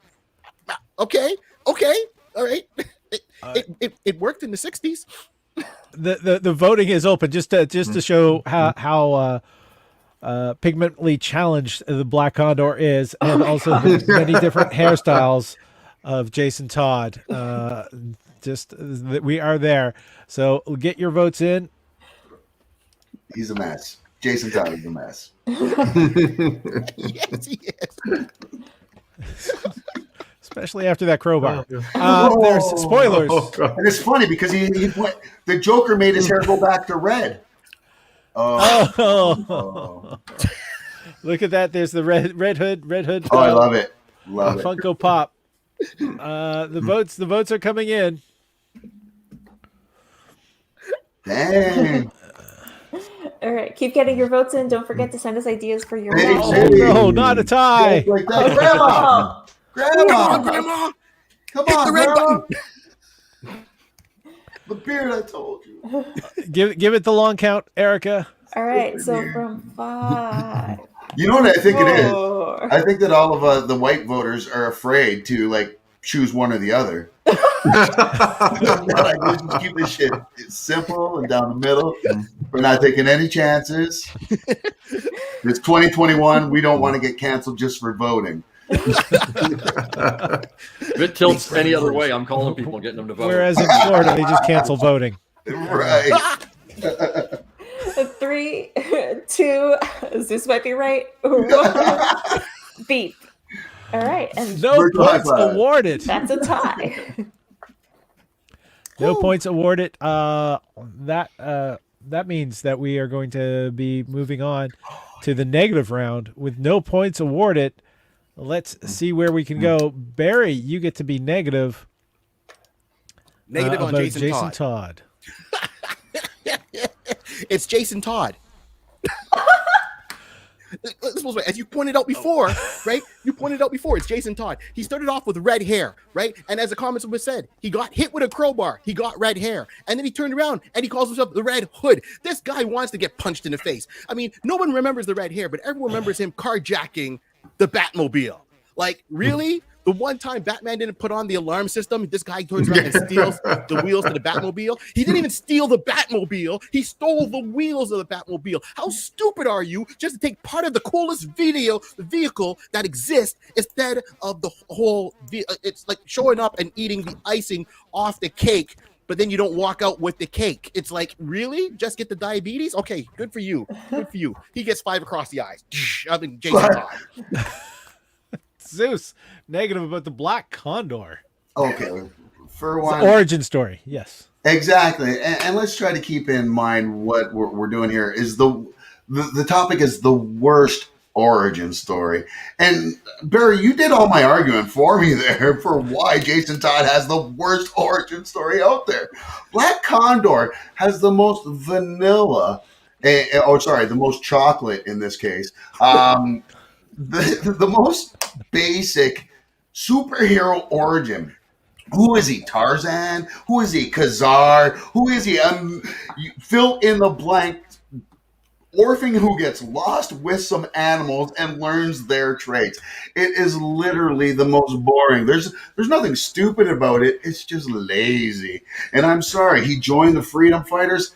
That's the only cool thing he did. But I think when he did that, he was actually a brother. Just saying. Vote. Get your votes up. I'm sorry, yo. Personally, I think James and I really want to talk to Barry about his hate on gingers. Yeah. Right? Though it is the only part in movies that Carrot Top could play, I think. Listen, the way Hollywood goes, though, if you're a ginger intellectual property, you will be recast as a brother or a sister. Just the way it happens. Sorry. Wally West. Mary Jane. I mean, Has it- Little has that- Mermaid. Actually, I anyone mean, seen the preview for Wheel of Time? Batgirl. I'm sorry. Batgirl. Also, will Black Condor team up with Black Winter in their own series? Oh, please See, do Sir, that. Black the Condor vote- comes the off votes being have come homeless. in. Black Winter's got a home. Blackest Please Night. do that. I The Blackest think Night crossover. it's time for the count. All right, so from 5, 4. Black Lightning better be in that as well. I'm telling you. I mean, and if it's not Richard Roundtree playing him, I don't want nothing to do with it. Yeah. You're damn right. That's all I want to hear. It's Black Lightning saying Jeez. you're damn right. You can't curse. You're Canadian. Come on. Oh, I'm Canadian. That's all we do is curse. Yeah. Oh, I think- sorry. I don't know. We Canadians apologize hate for it. everything Oh, Canadian. okay. Because in New York, FU is, good morning. So come on. Same here. I often say that like New York and Canada are very similar. We're just kind of backwards. You guys throw A at the beginning of every sentence. We throw it at the end. You're like, hey, how you doing? We're like, how you doing, eh? We're like, flip coins, yin and yang. did we get the count, Erica? Yes, and I would like to thank you guys for saving me from, instead of just ending this countdown with beep, someone ended it with dynamite, and it was a nice change, I gotta say. Anyways, congratulations. Oh, careful! There might be a riot in the chat. Just if Erica doesn't do the beeps. We have to cancel her now. Forget it. All right, we are now moving on to a free-for-all round. Zeus has a point. That means that Barry is going first on the free-for-all round. So you get to be positive about your choice, negative about Zeus's choice. Just be entertaining, or a roast attack upon the mighty Zeus. Oh, I mean, I deserve it. I deserve it. No, I'm having too much fun with Zeus, so I can't turn around and be negative to Zeus. But your choice of Jason Todd. let's come on. As you put it, you said it. Fans voted for Jason Todd to get beaten with a crowbar. I mean, they knew what was going to happen. You're fighting the Joker. He's going to get hit with a crowbar. Yes or no? And everyone went, yes. Yes. Okay. I mean, I'm sure at this point they probably wanted to turn around to the creators who created Jason Todd and wanted to beat them with a crowbar. Okay. They wanted to give him the Hawk and Dove treatment from Titans and give him the bomb. This is how this Jason Todd is he's the one that should have been missed. I mean, I'm trying to keep it as politically polite as possible. Let's just say, he should have skipped the generation. He should have been spit out somewhere on the side. That's all I can say. I didn't like Jason Todd. He was loud. Well, I'm loud. But I didn't steal nobody's car. I would have stolen the car. I mean, for the Batmobile, I would have stolen the car. I just wanted to take in the wheels. That's what happened. Jason Todd's parents should have used the rubber that he stole from the Batmobile to stop him from existing. Boom. Zeus, negative about Black Condor, or free-for-all. Sorry, free-for-all. Positive, negative, just be entertaining, or roast attack upon Barry. All right, Barry, listen, brother, I love you, man. I really do. But the reason why I think I love you the most is you're sitting here doing all my work for me, bro. They're telling you, let's get the worst origin story out here. And I'm sitting back and I'm just like, oh shit, Barry's just going to keep doing everything for me. I got my notepad here and I'm like, oh, I don't read this. Judge, he's telling us who's got the worst origin story. I mean, it doesn't get any worse than the fact that the Joker killed this boy because fans voted for it. Let's not just talk, let's put this into context for the millennials out there. You had to phone in for this and pay money to vote on this. Not only did you buy the comic book and pay money for that, you actually paid to vote to have this fictional character killed. I'm just saying, I think they got the origin story wrong. Vote! Get the votes. The votes have already started coming in. We are there. We've got somebody shouting in chat. The beeps are the second best part. So the beeps have to happen, Erica. It's a contractual obligation at this point in time. Brilliant What battle. have I created? Anyways, get your votes in. Oh, I forgot to click on the vote banner. I Vote. promise I'm nice, people. I swear. Nice. So let's count this down, Erica. All right, so from 5, 4, 3, 2, 1, beep. There it is. That has gone to Zeus. Zeus has got the first point, or the first. Has won the first battle of the third battlefield. We are now going to face off against on the second battle, which is going to present. Let's see it. Scotty Mars with his choice of Elongated Man's origin story versus James DeSalvo's choice of Rorschach. Let's get this started with James coming to the screen first. James, you get to be positive about your choice of Rorschach's origin story. Okay, first of all, Rorschach is a cool character. That being said, origin story sucks. Okay, yeah, he's an abused kid. It's sad. He grows up, he works in a dress factory. Every boy's dream. So then he gets in a fight with a customer, and he reads she's murdered. Oh, so I'm going to put the mask and avenge her death. If customer fights led to vigilantism, then half of Walmart would be fighting crime. And high prices. That's why that sucks.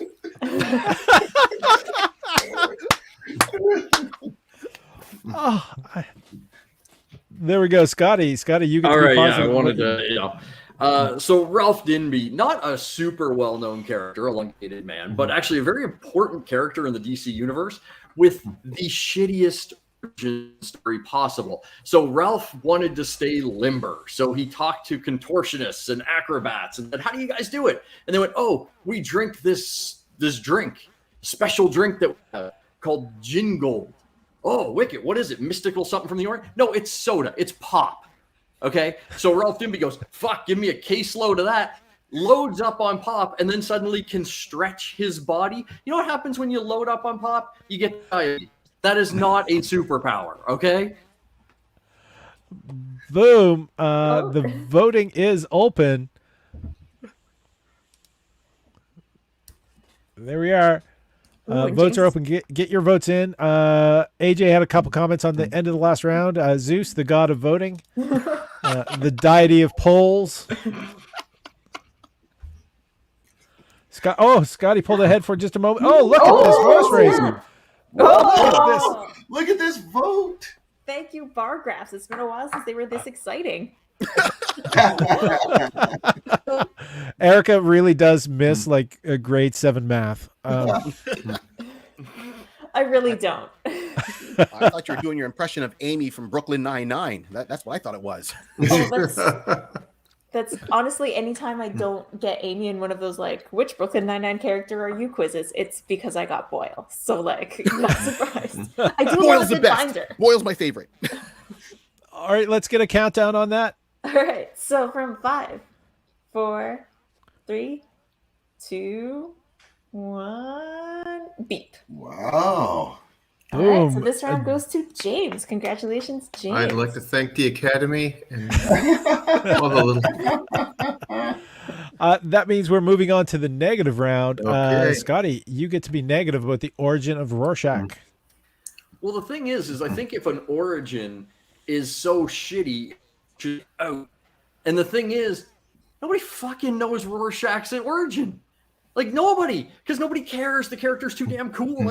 His mask, it moves. Who cares where he came from? He's too cool. So it overshadows. Yes, it's a weak origin. Is it the worst? Debatable. Is he badass? 100%. So nobody cares. They just love him. He's cuddly in a dark, might kill you kind of way. What was that word? Might kill you. Oh, might kill you. Okay, Might kill you. God. Oh, but yeah, the origin story for Plastic Man, Mr. Fantastic, Elongated Man. God, I'm sorry. That's great there. I drink soda and stretch. That's great. Good thing he didn't mix with a case of Viagra. It would be a whole different origin story right there. That's a comic I want to see. All right. Vote. I got to open up the poll. There it is. That's Poll what is Elongated open. Man is doing. He's opening. Aw. I think you just ruined the show for Erica. I'm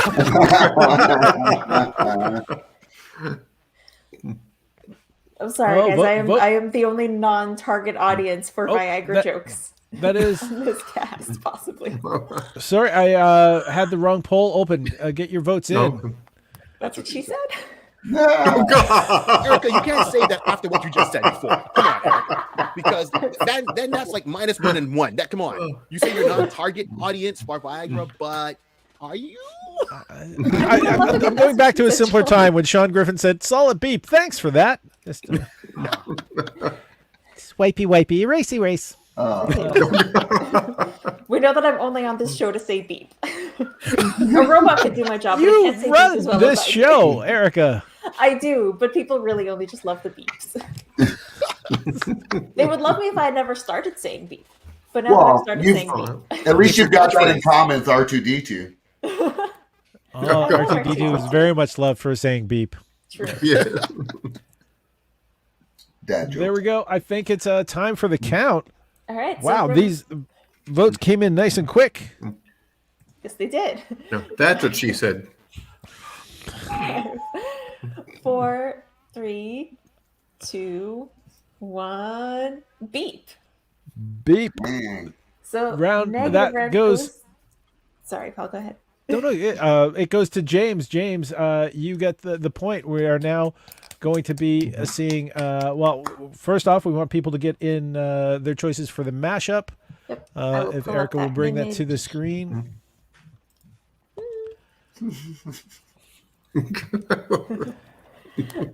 All right, so let us know what you have for this, Thomas the Tank Engine.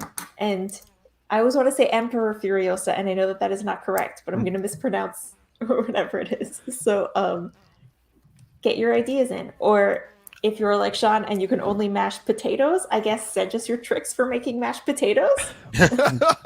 Garlic Also, and cream. There's garlic and cream, and the need for Lipitor afterwards.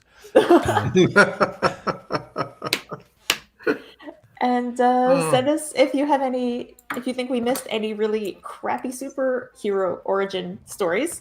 It's a lot of syllables for some reason. Feel free to post those in the comments as well. Oh, God. And it is time. I want to point out though, in I can't remember which issue, Elongated Man actually roasted his own origin. Yeah. He did do that at one point. But we get Zeus is facing off against James. And since James just finished the battle, Zeus is going to go first. He basically, somebody asked him where he got his powers from. He says, I distilled it from this drink from South America. And the guy said, wow, does that happen for everybody? You know what? You're right. It is stupid. I got bit by a radioactive rubber band. I mean, he's got a great character, though. Like, I'm not even joking. Elongated Man is probably my favorite of the stretchy guys out of there. But that's all. If anyone's a comic book fan, go read Identity Crisis. Yeah. Rag Morales and Brad Metzler. That is literally my favorite comic book story. And this is coming from a guy that reads comics. I was going to bring out my comics, but I took down the camera. But yeah, it's a great storyline, and I love Elongated Man, but I am going to talk shit about him. Well, you don't need to. You don't need to. So you get to go first on the positive round. Positive about your choice of Jason Todd. Worst origin story. Well, I mean, I hate keep harping on the same points, but I mean, that's what it is. It is what it is. This guy was so bad. Let's not talk about the origins and the stuff that I've already talked about the red hair, and then having to retcon that to make him so that he was already dark-haired, and then he stole, he was a street kid with druggy parents, and he stole Batman's tire off the Batmobile. Let us just think about the fact that even with all that, the character was so crap, the fans killed him off, and he still couldn't be cool until he came back as Punisher on steroids. James, positive about Rorschach's origin story. Oh, well, another thing that he and Jason Todd have in common, they're both gingers. Could be why they both wear the hood over their face. Good God. But again, yes, let me pick out a good mask. Oh, this changes shape and color. This is wonderful. How else can I make this even worse? I know. I'll put platforms in my shoes and look taller with a big trench coat that's filthy and eat beans out of a can. Every superhero's trademark meal. Vote.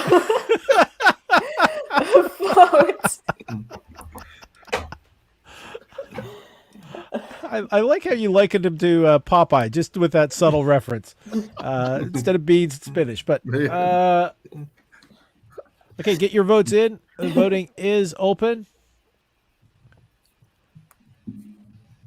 We got I can't believe my grandmother's still online.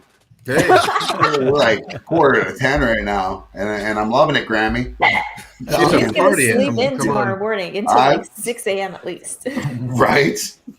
I love it. That's all right, though. I'll be by in the morning with a double, Grammy.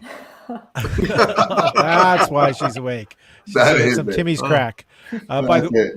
James, just so you know, Tim Hortons, they have that in New York, but it used to be Canadian. It's now owned by a Brazilian company, and we still don't realize it. That's right. Yeah, when I was overseas in Japan, I'm like 7-Elevens everywhere. What the heck? It's all Americanized. Didn't realize they were owned by a Japanese company. Like, all right. I mean, still the best Sean- cup of coffee out there, but Yeah, the takeover started with Dance Dance Revolution, and now they're buying all companies and just all over the world. now do you guys? Dance Revolution. Now it's McDonald's. That's right. Now, do you guys also dunk Tim Hortons in Molson or no? Is that the coffee we do here? No. No. We actually make Molson with weed now. Well, okay. The funniest thing is that sounds like a joke, but it's actually a true thing now. Molson has got the THC infused. Yeah, no, we have spiked seltzer. Oh, yeah, Seltzer from You guys are hard. Budweiser. Yeah. We have that too. As a white woman, I can attest that is something that exists. I think we need a countdown. We'll save some of this for the post show.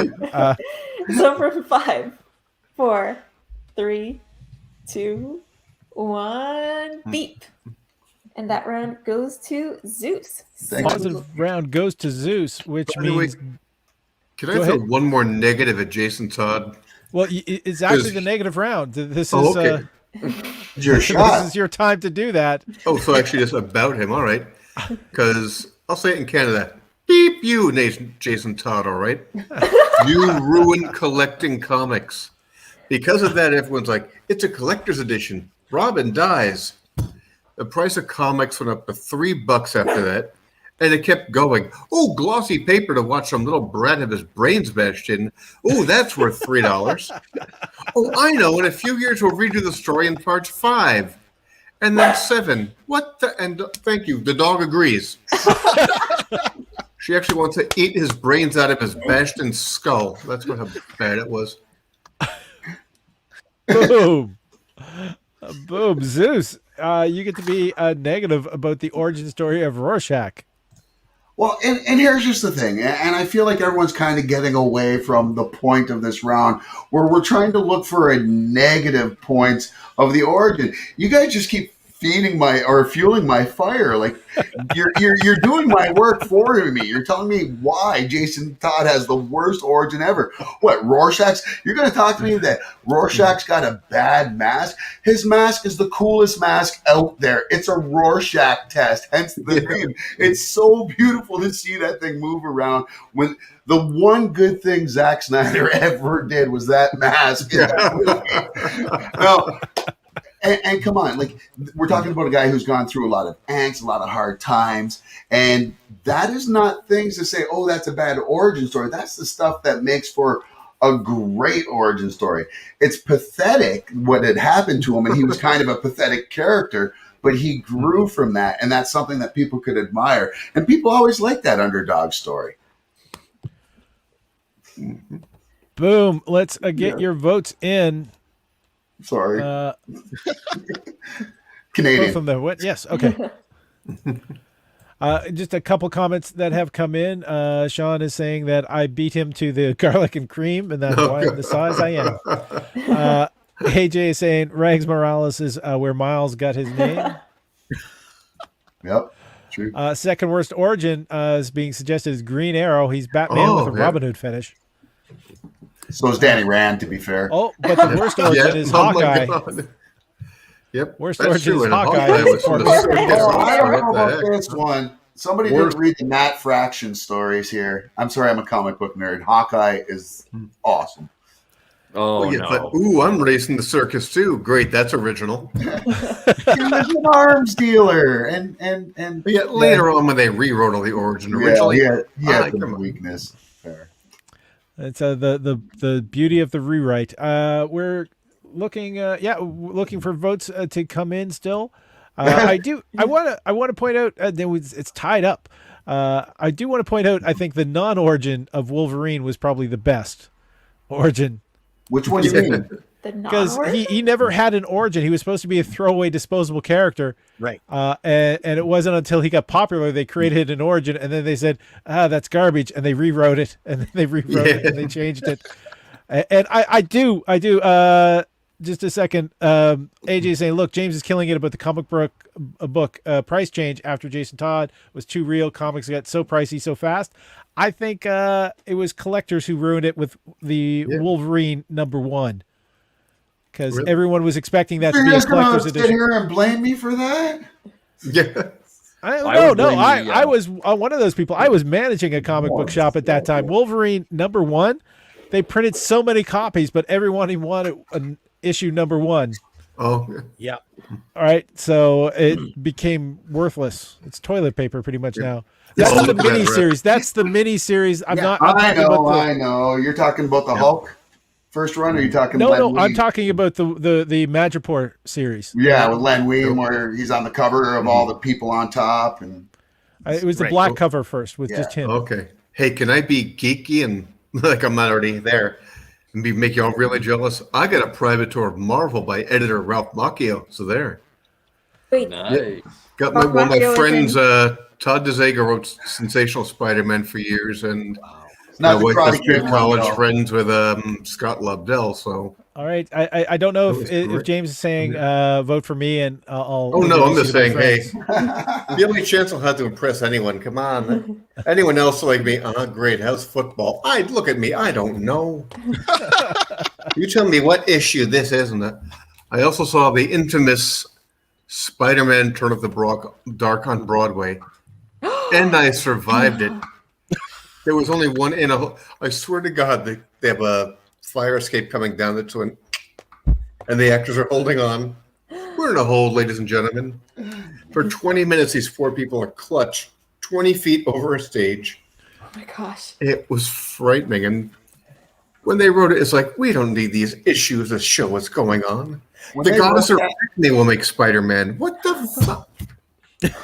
I mean, what the heck, eh? It's Canadian, sorry. Okay. But you guys too. are allowed to Wasn't it spin, you it's okay. that wrote that? What? Wasn't it the band U2 that wrote the They Spider-Man wrote the music, but yeah, not the music book. for it. Yeah. And then what's her name, who did a great job directing Lion King, just said, "This is easy. No one knows anything about Spider-Man." All right. Kind of like Sony. Oh, The votes are tied. No points have been awarded. dang. All right. AJ is also saying Zeus dunked on Snyder. Goddamn, Zeus. We're 2 peas in a pod. Don't. There we I are. want to say I'm sorry, but I'm not. Oh, hold it. Whoa. Oh, We hadn't officially closed voting. What do we do now, Paul? I guess people love Jason Todd. I say it counts. Yeah. Erica, I'm leaving it to you. I can't. We're at 1 hour and 53 minutes. I think it's about time to go to the after show. All right. In that case, Okay. 5, 4, 3, 2, 1. Beep. It doesn't feel right. It doesn't. Does that mean we go? Does that mean that Zeus wins that one by a hair? By a hair, by a late hair at By a that. very late hair. It's James. If you had, we're telling us regaling those wonderful stories, we would have had another round. God. It was the Zack Snyder comment that did it, really. Yeah, that's just go. I think All I know someone is that came in all that of worked you for are- Canadian Tire and cast a vote. Yep. Right. I found my forever home. Thank you. I woke my son up. Honestly, I'm just like, go vote. See, my wife hates it. If we'd had children, I would have little Landau Calrissian in the house. The twins, Bruce and Wayne. That would have been it. Oh, all right. Let's just get to the final credits so we can go into the after show. We want to thank Tina Spirals, who is our Twitter at Tina Spirals on Twitter, modeling a BattleCOM t-shirt. She's our official BattleCOM model. We also want to say that's where people can go to the link tree and find the merch store. You can buy yourself some BattleCOM merch, including the infamous "It's a cat with a sword" shirt. Just, cannot be unseen once it's been seen. The cat with a sword. I made these big banners. All right, what's the best on this one? I think Sean's comment just scared everyone off from coming up with any sort of. So I don't know. Shining Time, Revenge Against Evil Men station. What about it's all shiny time and chrome? There we are. We also want to thank Evan C. Abrams for providing this motion art for BattleCOM with the original BattleCOM colors. And, of course, our battlers tonight has been James DeSalvo. Erica, you're going to put up the socials? Yes. There we are. JamesDeSalvo.net. Zeus Fleming, which is Ryan's All Thing Geek, every Saturday night at 6 p.m. Eastern Standard Time on Facebook. Barry Carter with Barry Carter or Barry3D.com. And of course, Scotty Mars with ScottyMarsMedia.com. It's such a pleasure hosting this show. Could not do it without the fantastic Erica Taddeo. Please follow Erica _MTL on Instagram.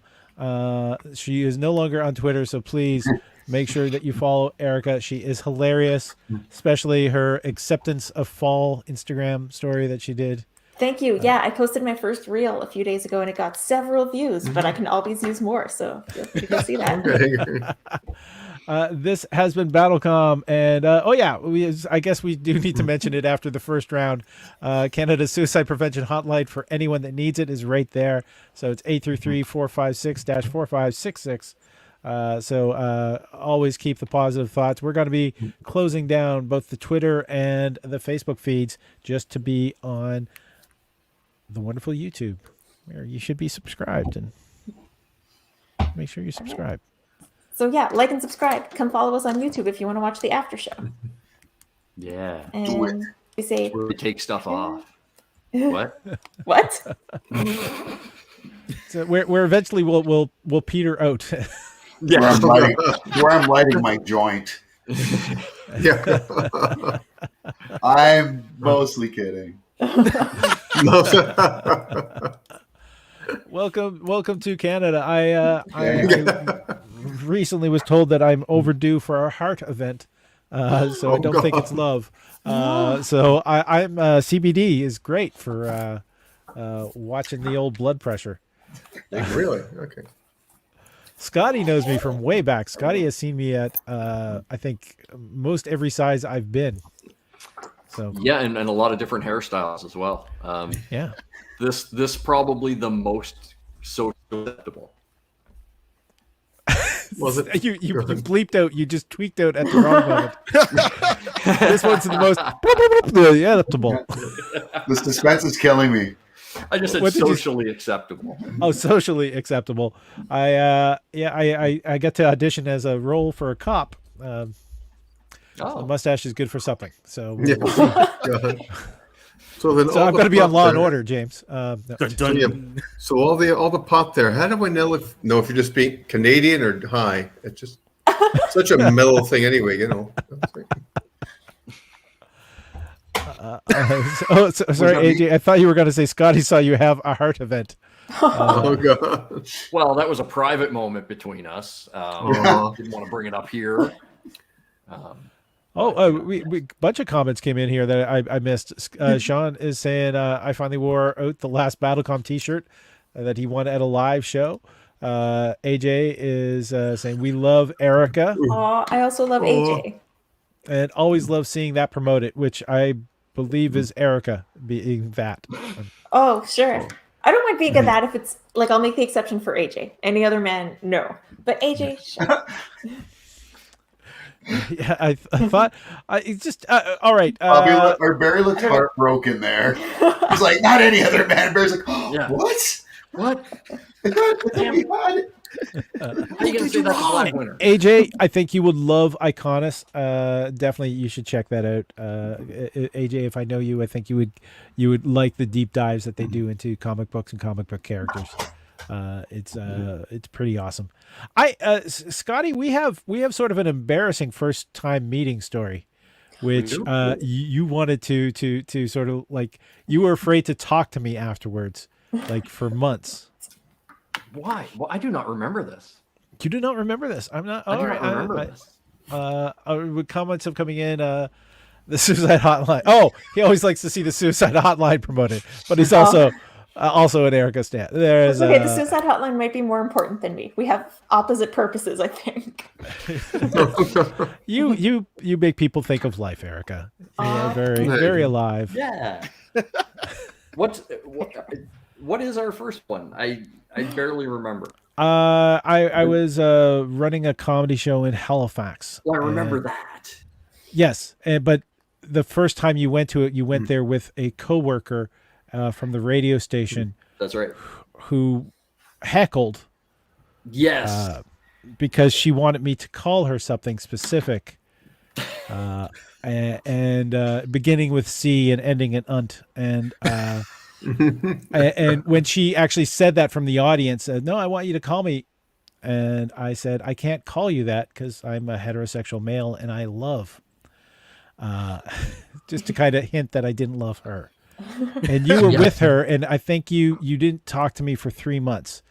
It's possible, yeah. I mean, well, I had to talk to you because I had to get stage time. But yeah. So that was our first sort of meeting, and you were you were a little trepidatious to approach me afterwards. Yeah, and what's funny is it's not because like it was just like I brought this person, and man, did they were annoying as all hell. Yeah, I felt terrible. So yeah, no, you're right. I totally I blocked that out of my mind because that was something very stupid that I did. I only remember some things other people did. In my mind, I've never fucked up.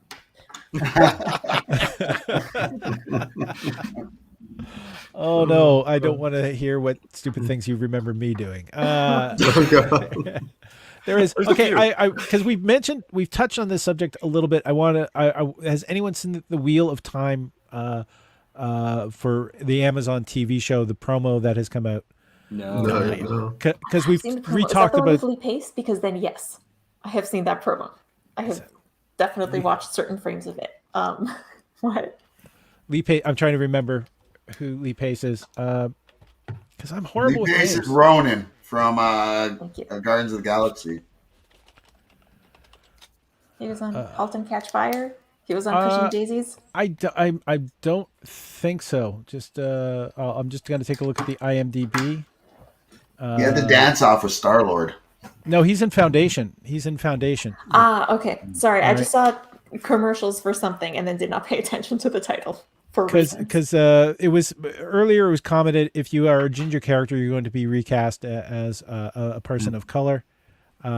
So there's the main character. The main character from the Wheel of Time books is a ginger, but they've cast him as a mixed race person with red hair.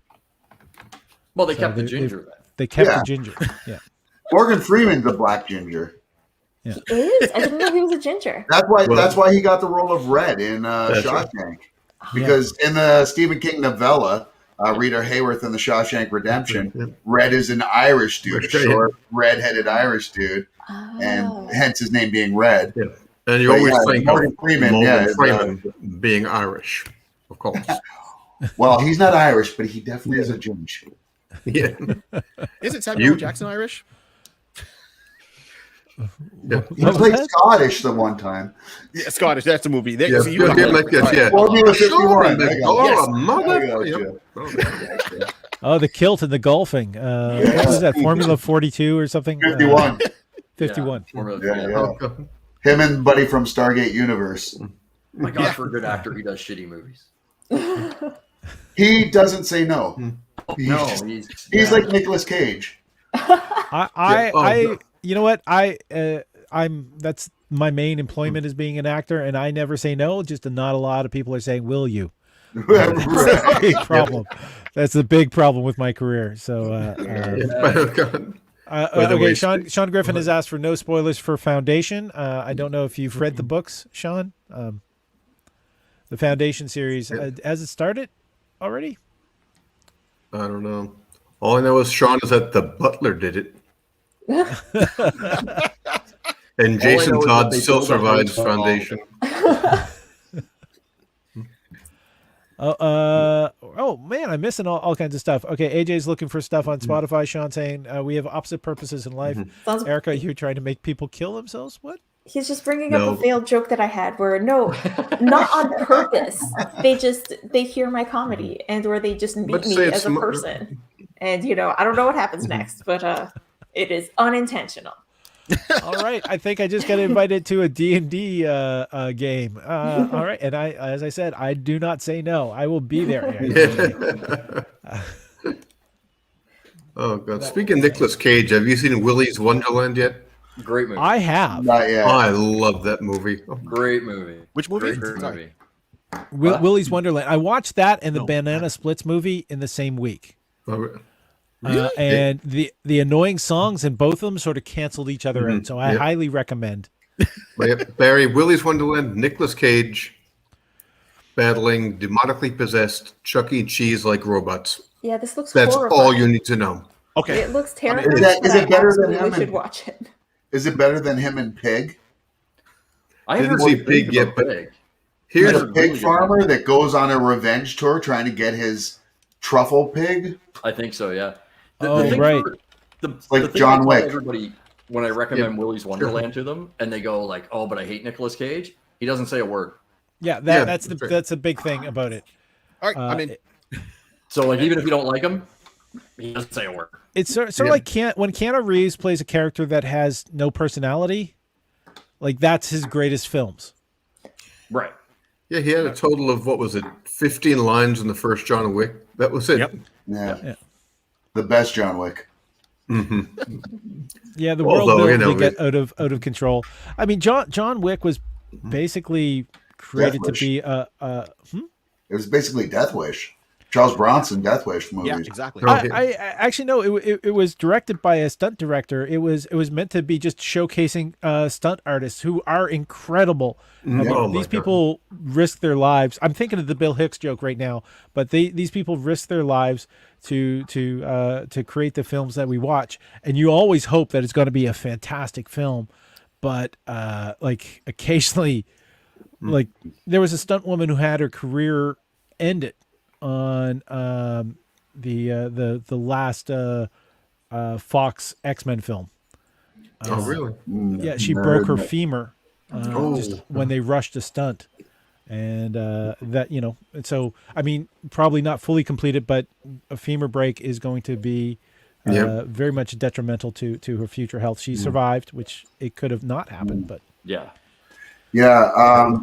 Keanu's stunt team that you talked about there in John Wick, that it's also in the Matrix 4.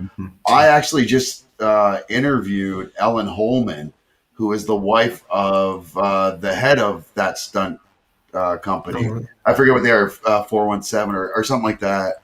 But great group, and I mean, they do a lot of great stunts over there. I mean, a great team too. And it's amazing, like how stunts elevate.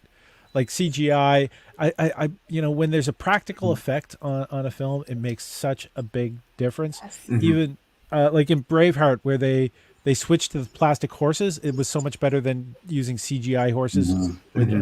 So no animals would be harmed, but it's just it made such a big difference. Sean's updating us. Foundation just premiered on Apple Plus, and I haven't bought myself. I brought myself to pay for another streaming service. I feel you on that one. I feel you on that one. But Apple Plus is worth it. They also have Ted Lasso, which is great.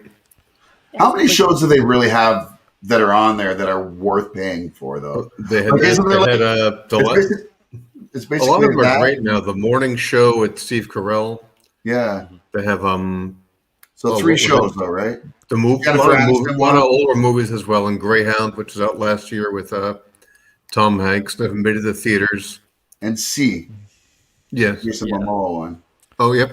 I mean, there's so many of these streaming services out there. I don't know. There's so many. Like Apple, you need more. All of them. Like, I'm sorry. Why did I think that I saw C on Crave? It's not on Crave?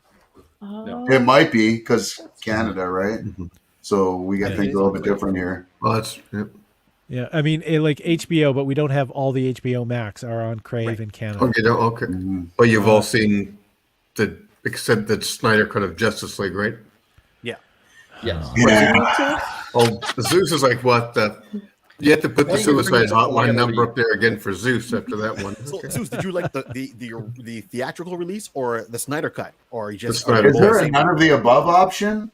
That's what I said. None of the above. I mean, I don't like Zack Snyder at all for any of this stuff, just because I find Zack Snyder's a guy who, much like Alan Moore, hates superheroes. It's just the way it is. Zack Snyder said that out loud in an interview about Watchmen.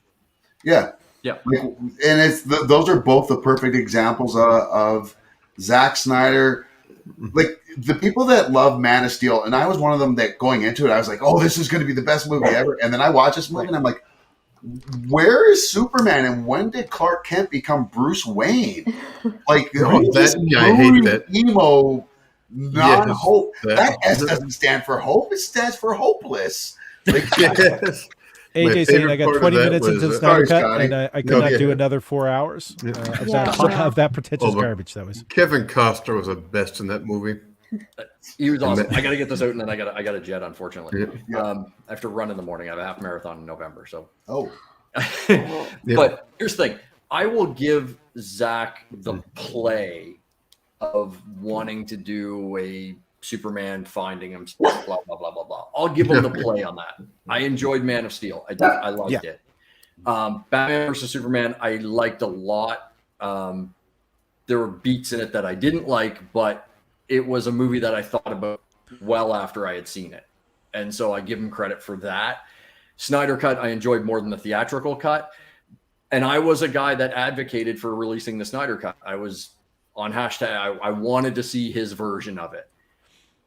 I now am like when I see people restore the Snyderverse, I'm like, no, because there is no verse there. It ends. It's a very finite world. He has laid out what the story is, and quite frankly, I'm not interested in that story.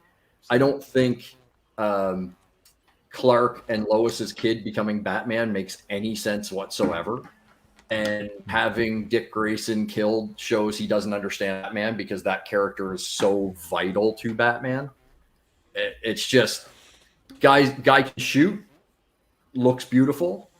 Yes. He also has a killing his character's fetish. If you go through his films, he tends to kill everybody, and he wants to kill Batman. So yeah, I'm just not. I like him as a filmmaker. I'll watch things he does, but I want him far away from DC. All the DC films are Elseworld films. Yeah, that's the only way I could watch them now is to look at them as Elseworld. The only thing I agreed with out of the Snyder thing was I was a big advocate for Ben Affleck as Batman way before he was cast. I was like, that guy is Bruce Wayne and Batman all rolled up into one. The only person I think is a better Batman is George Clooney, and he had a horrible script. Yep. Well, you can't blame him on the bat nipples in that script, but I think he was could a have been good, playboy. but we don't know. What's that? Right. Sorry. He George could have been good, but we don't know because he had exactly right. Like he could have been good. I think we were on the right path with George Clooney when he did it. The thing that threw me off when I was watching the movie, I mean, it was very flashy and everything, but the part where they were leading with an interesting storyline where he was dating a girl for a year in the movie, right? And she turns around and says, "Hey, are we going to take this to the next level?" And he just turns around and is like, "Huh." and then we never see her again. Yeah. I'm like, you open a door. It could have been something intriguing to say, is Bruce Wayne going to actually settle down with someone and see how he navigates that relationship between him and being Batman and being Bruce Wayne? And it's like, yeah, this is a great idea. What do we do with it? So the bat symbol goes up, and then he goes in a car, and he just keeps on driving. Yeah. Like, really? Like, you opened a plot line and you walked away from it. That's where it totally lost me. But that wasn't George Clooney's fault. I think that in itself is a subtle wrap up, as in, like Bruce Wayne is realizing, oh, she's getting a little too clingy. I need to end this before she discovers my secret. That sort of fits. But I mean, when it comes to Snyder, like saying he wanted to make Superman kill someone, why did it have to be Superman? Somebody else did that with Brightburn. They just basically take the same kind of character. JJ. But why not give Zack Snyder Injustice? Just give him Injustice, and then that could have been his universe. He could have had the Superman that kills. He could have had that sympathetic Batman. He could have had it all and stayed within canon to some sort. Like, I mean, Jason Momoa being cast as Aquaman instead of, say, Charlie Hunnam from Sons of Anarchy, and not using Momoa as Lobo later on is the biggest, like, miss. Like, why? Like, I get, like, Jason Momoa's hot at the time, but think. WB, think when you're casting. It's Jason fucking Momoa. He's a guy on a motorcycle 90% of the time, got the long hair. He looks like Lobo. His eyebrows. But Charlie would be better as Green Arrow. No, I've heard that, but yeah. And I get the logic in taking Momoa to Aquaman because you have an established name in Momoa. You have a character that's been the butt of jokes, and you're putting a guy that the audience already thinks is a badass in that suit. So you're helping give some credibility to the character. Without Momoa, Aquaman doesn't make $1 billion. I think I would argue, though, that coming off of Sons of Anarchy, Hunnam could have done that. And also, he's already playing that reluctant king. If anyone's watched Sons of Anarchy, he didn't want to be the leader of that group, and he was always pulled between the two worlds. So for me, Hunnam was always that perfect pick. And I get the Green Arrow thing, but I feel like there could have been anybody as Green Arrow because it's such a generic character. No offense, Stephen Amell, I love you, but it can be. It depends how he's written. Yeah, it's also Hunnam sort of he burned a lot of his cred with Pacific Rim. He didn't like that. That film seemed to squander too much. And he also refused to do any sex scenes or any kissing scenes with anyone because he's so committed to his wife. So I think that also hurt him a little bit when it comes to casting him in movies, right? Because he is a sex symbol. You'd want to be able to use him for that. And I believe this was the Ottawa Comic-Con that Momoa said that he'd be Lobo anytime. Also could be, trying to... You're out, Scotty. Yeah, I got to jet, guys. Scotty is also... Thank you to everybody. Thank you for whooping my ass. I didn't win anything. Screw y'all. But seriously, it was a blast. Pleasure to meet you guys. And we shall do this again. Thank you, Paul. Thanks, Erica. My pleasure. Thank you. Peace. No, I'm going to come out and defend... I'm going to defend Batman versus Superman for one reason. That fight scene in the factory was the best Batman fight scene ever. Yep. That's the way he should be moving. Straight out of Batman Arkham Knight's video games. Yes. Incredible. I do have to say, Ben Affleck's Batman is probably the best Batman. I found his Bruce Wayne to be a little weak, but I understand it's to be the older Bruce Wayne. Yeah. To me, he was. I would love to see him stay as Batman because I thought he was Frank Miller's Batman. Yeah. He brought that to life. I had Zeus. I will argue with you until the cows come home. There is no better Batman Bruce Wayne combination than Michael Keaton. Here's what I'll give you with that. Michael Keaton, Batman, was fantastic. His Bruce Wayne, his Batman, both great. But I do believe a lot of times people let nostalgia get in the way of that. When you look at Michael Keaton, what was the problem we all had originally when he was cast? It's Mr. Mom. It's Beetlejuice. He doesn't have the size. He doesn't have the height. The movie was fantastic, and he was a working cog in that movie, and he was a good piece of that. But I would argue that you could put a lot of the other people that play Batman in that same movie, and it would have made it better, not worse. Yeah, but he tapped into the psychosis of Batman still, and there's that hint of it in there. Yeah. That scene with him and Jack there's Nicholson, one you wanna scene get that sells crazy. it. Let's get crazy. AJ's just. I want to make sure AJ gets heard here. Is Affleck was never the problem. He's actually a great Batman. Sean Griffin saying he prefers Clooney plus the bat nipples himself, but Batfleck is a close second. I want to point out, and it's not just nostalgia, because I saw was it 28 Days? He did like Michael Keaton before doing Batman did a film about getting dry. I remember that. Yep, great movie. Clean and Sober. Clean and Sober. That's it. Yeah. And he showed a great acting range. And so when people were saying, "What, Mr. Mom's going to be Batman?" I'm saying, no, this guy can act. And there's one scene that really sells it when the Joker pulls up while the mayor is giving a speech. Right? There's no camera trickery. It's not a makeup thing. There's no CGI. You just see Bruce Wayne mask just drop, the Batman mask come on, he takes a step forward, and then he realizes where he is and how he's dressed, and the Bruce Wayne mask comes back on.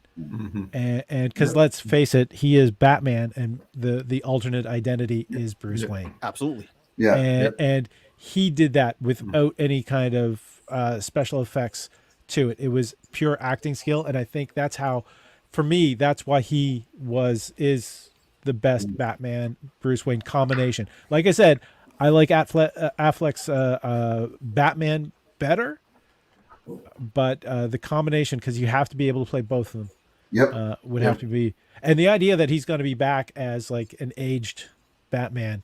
That would be cool. Well, that would wear on you too. Like, and that was a problem. A lot of people had that problem with Jared Leto's Joker in the Suicide Squad. And they're like, "What's with the tattoos, this and that?" And I'm like, you got to remember, this is, if Batman's in his 40s, then Joker's got to be in his 50s, and he's been dealing with Batman whooping his ass for 30 years. He would have a grill. He wouldn't have his normal beard.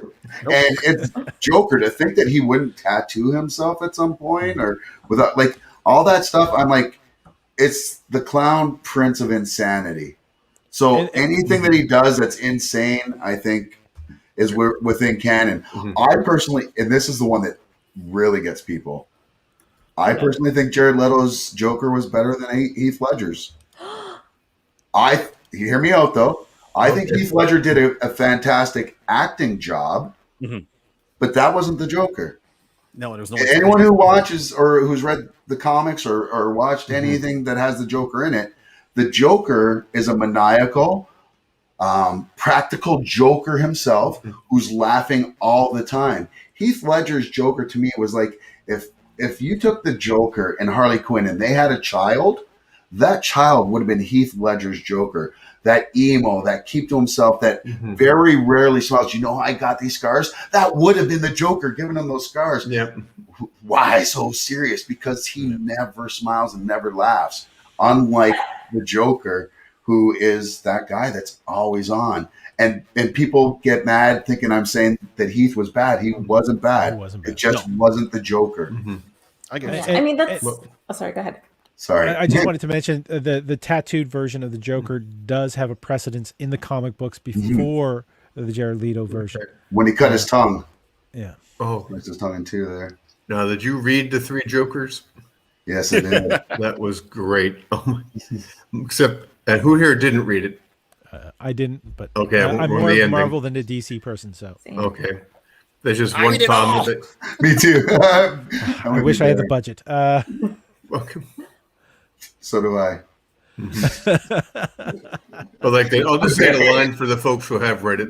When he says, "No, I've always known his name." Like, well, then why don't you sit in the Mobius chair and ask who he was in the first place? The first question he asked in the Mobius chair, right? Yeah.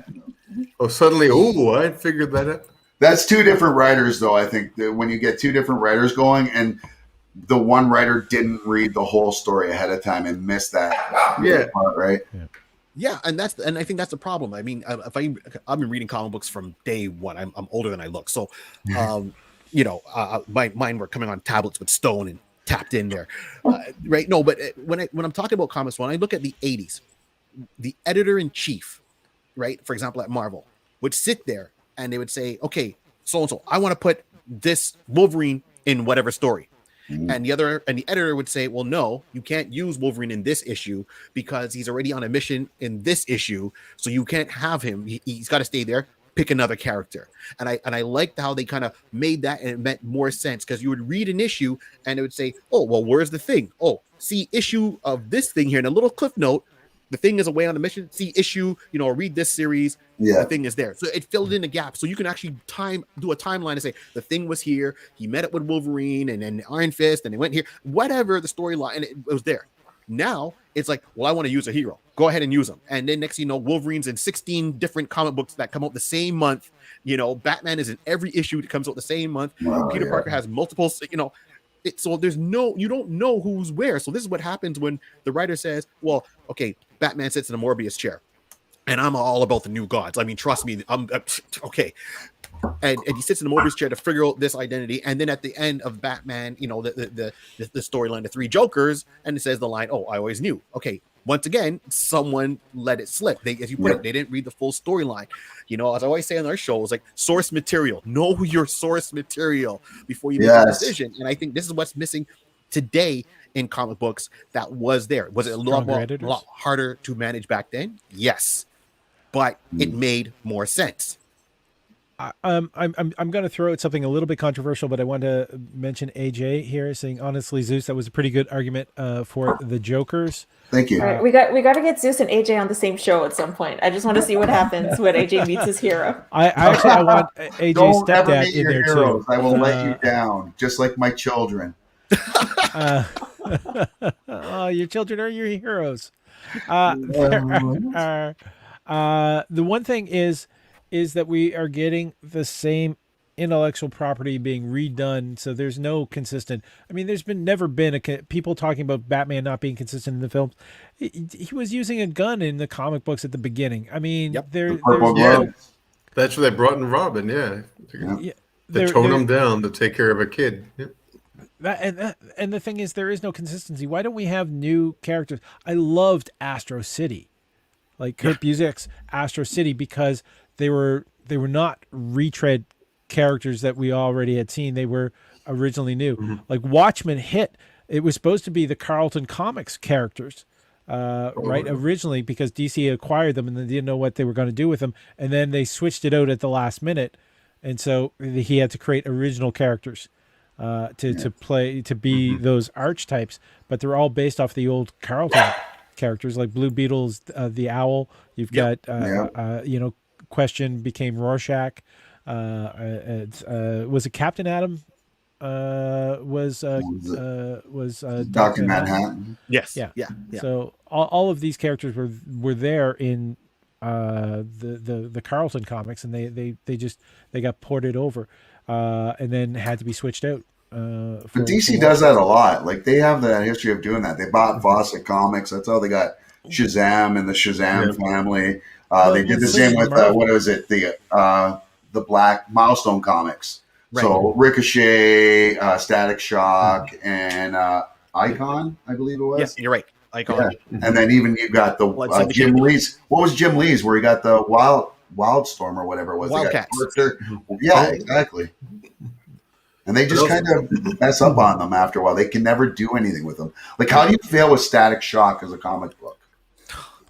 Static Shock had a better run in his own cartoon series, and even when they brought him in Justice League Unlimited, and they had that a couple episodes where they're going the crossover with the future and all that. They wrote him beautifully there, but then couldn't, get him going. I don't know where they lose it with the comic books. I think they stay too much with their main ones, and they don't take chances or give someone a chance or freedom to write the characters as they could have been. The history is already established, and everyone comes in there and, oh no, I'm going to change and do my thing. Like going kind of back, it's like look at Dolph Lundgren, right? When Dolph Lundgren got cast as a Punisher, I was all for that. I'm like, me too. I legit love that movie. I love that movie. But what I didn't like about the director is, well, we're not going to give him the shirt with the Punisher symbol. Yeah. We're going to give him a knife with the Punisher symbol on the top of the knife. And I sat there like, what? WTF? It's like, you have the property. You have the You do, origin, yes. but because you don't like superheroes, you're taking the visual aspect away from him, but you got the right person to play him. Like, you know, it's like, so, and those were when Marvel didn't have their own studios. So a lot of people who are watching it now don't get it. You know, one of my favorite movies, I know people are going to hate on me for this one, is Nick Fury, right? Hasselhoff? Hasselhoff. He had, that. Yeah. he had the patch on his eye for half the movie here, and then the other half of the movie was on. But if you're reading Nick Fury Agents of S.H.I.E.L.D. when it was out in the 80s, Sure. that was it. And Hasselhoff, as much as people would like joke on him, he was Nick Fury. He had that carbon perfect look. look. You looked at the casting, how he Oh, dressed, for sure. the terms they used, who was his co-stars, and then you read the first 5 issues of that book, and you're like, oh, it's dead on. Okay, even down to the villains. Sean Griffin has to go. Apparently, there's some Meteor stuff. Please keep watching the Meteors, Sean. I'm just saying there's been a lot of close calls recently. So go enjoy your work. AJ saying Static Shock was so awesome growing up. I hate that the comic failed. DC had a bad habit of cutting the cord so early on the New 52. That's so true. People hated on that new, and I'm sorry if I'm hijacking the show here and make you guys go long.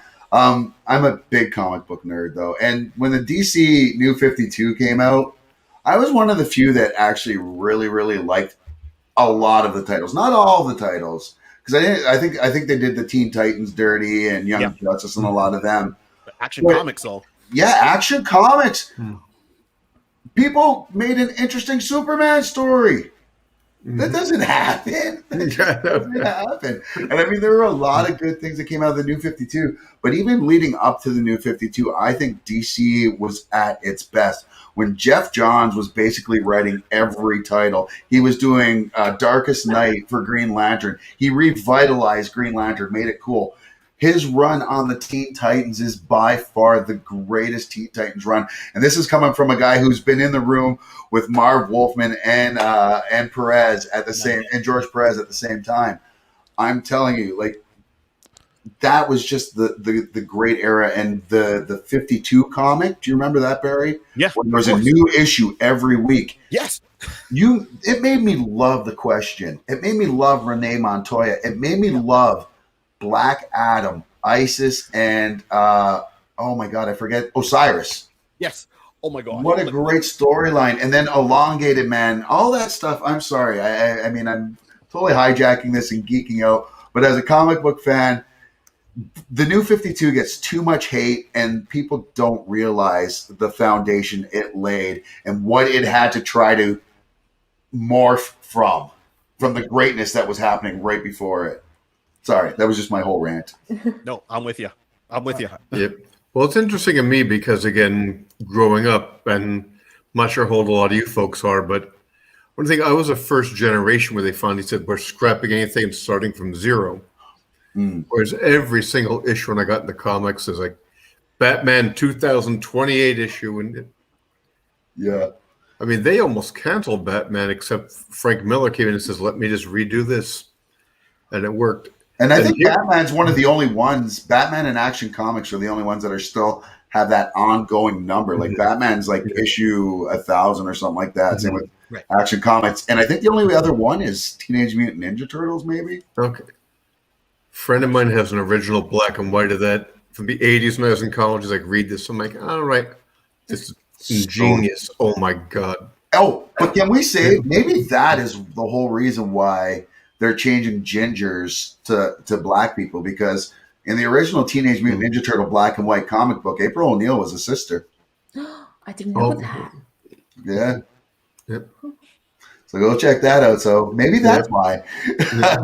It's all about revenge. I have some of that. The straight hair is kind of, I guess, what's messing me. Well, she doesn't have straight hair at the beginning. She has that almost like the Afro Latino look. You know, she's got the poofy, and she's definitely dark. I know you're looking it up right now, aren't you? I actually. Oh yes, all right, I see that. Interesting. I had no idea. Mind blown. I actually, we're like Chris Angel and Mind Freak. Zeus, we gotta hang out, man. We gotta hang out. We're doing it. Can't be Sundays. I call play-by-play every Sunday for wrestling. So. No problem for wrestling. Oh yeah. You watching AEW? I do. I'm in a fantasy wrestling league, Okay. so I don't watch much AEW, but I do now just because of the league because I got a few people from there on my roster. But yeah, I'm a huge mark, like huge mark. Yeah, like. Well, do you watch Impact at all? Do you know who Cody Deaner is from Violent by Design? Yeah. Okay, he's the heavyweight champ in where I work. He's our champ. Yeah, we're doing Wrestlelution coming up next month, and he's in our main event, and we have Rhino coming as well. We got to talk. We'll talk. All right, sorry. Something just hit me. Is the fact that they're coming out with the new Sandman series, right? Yes.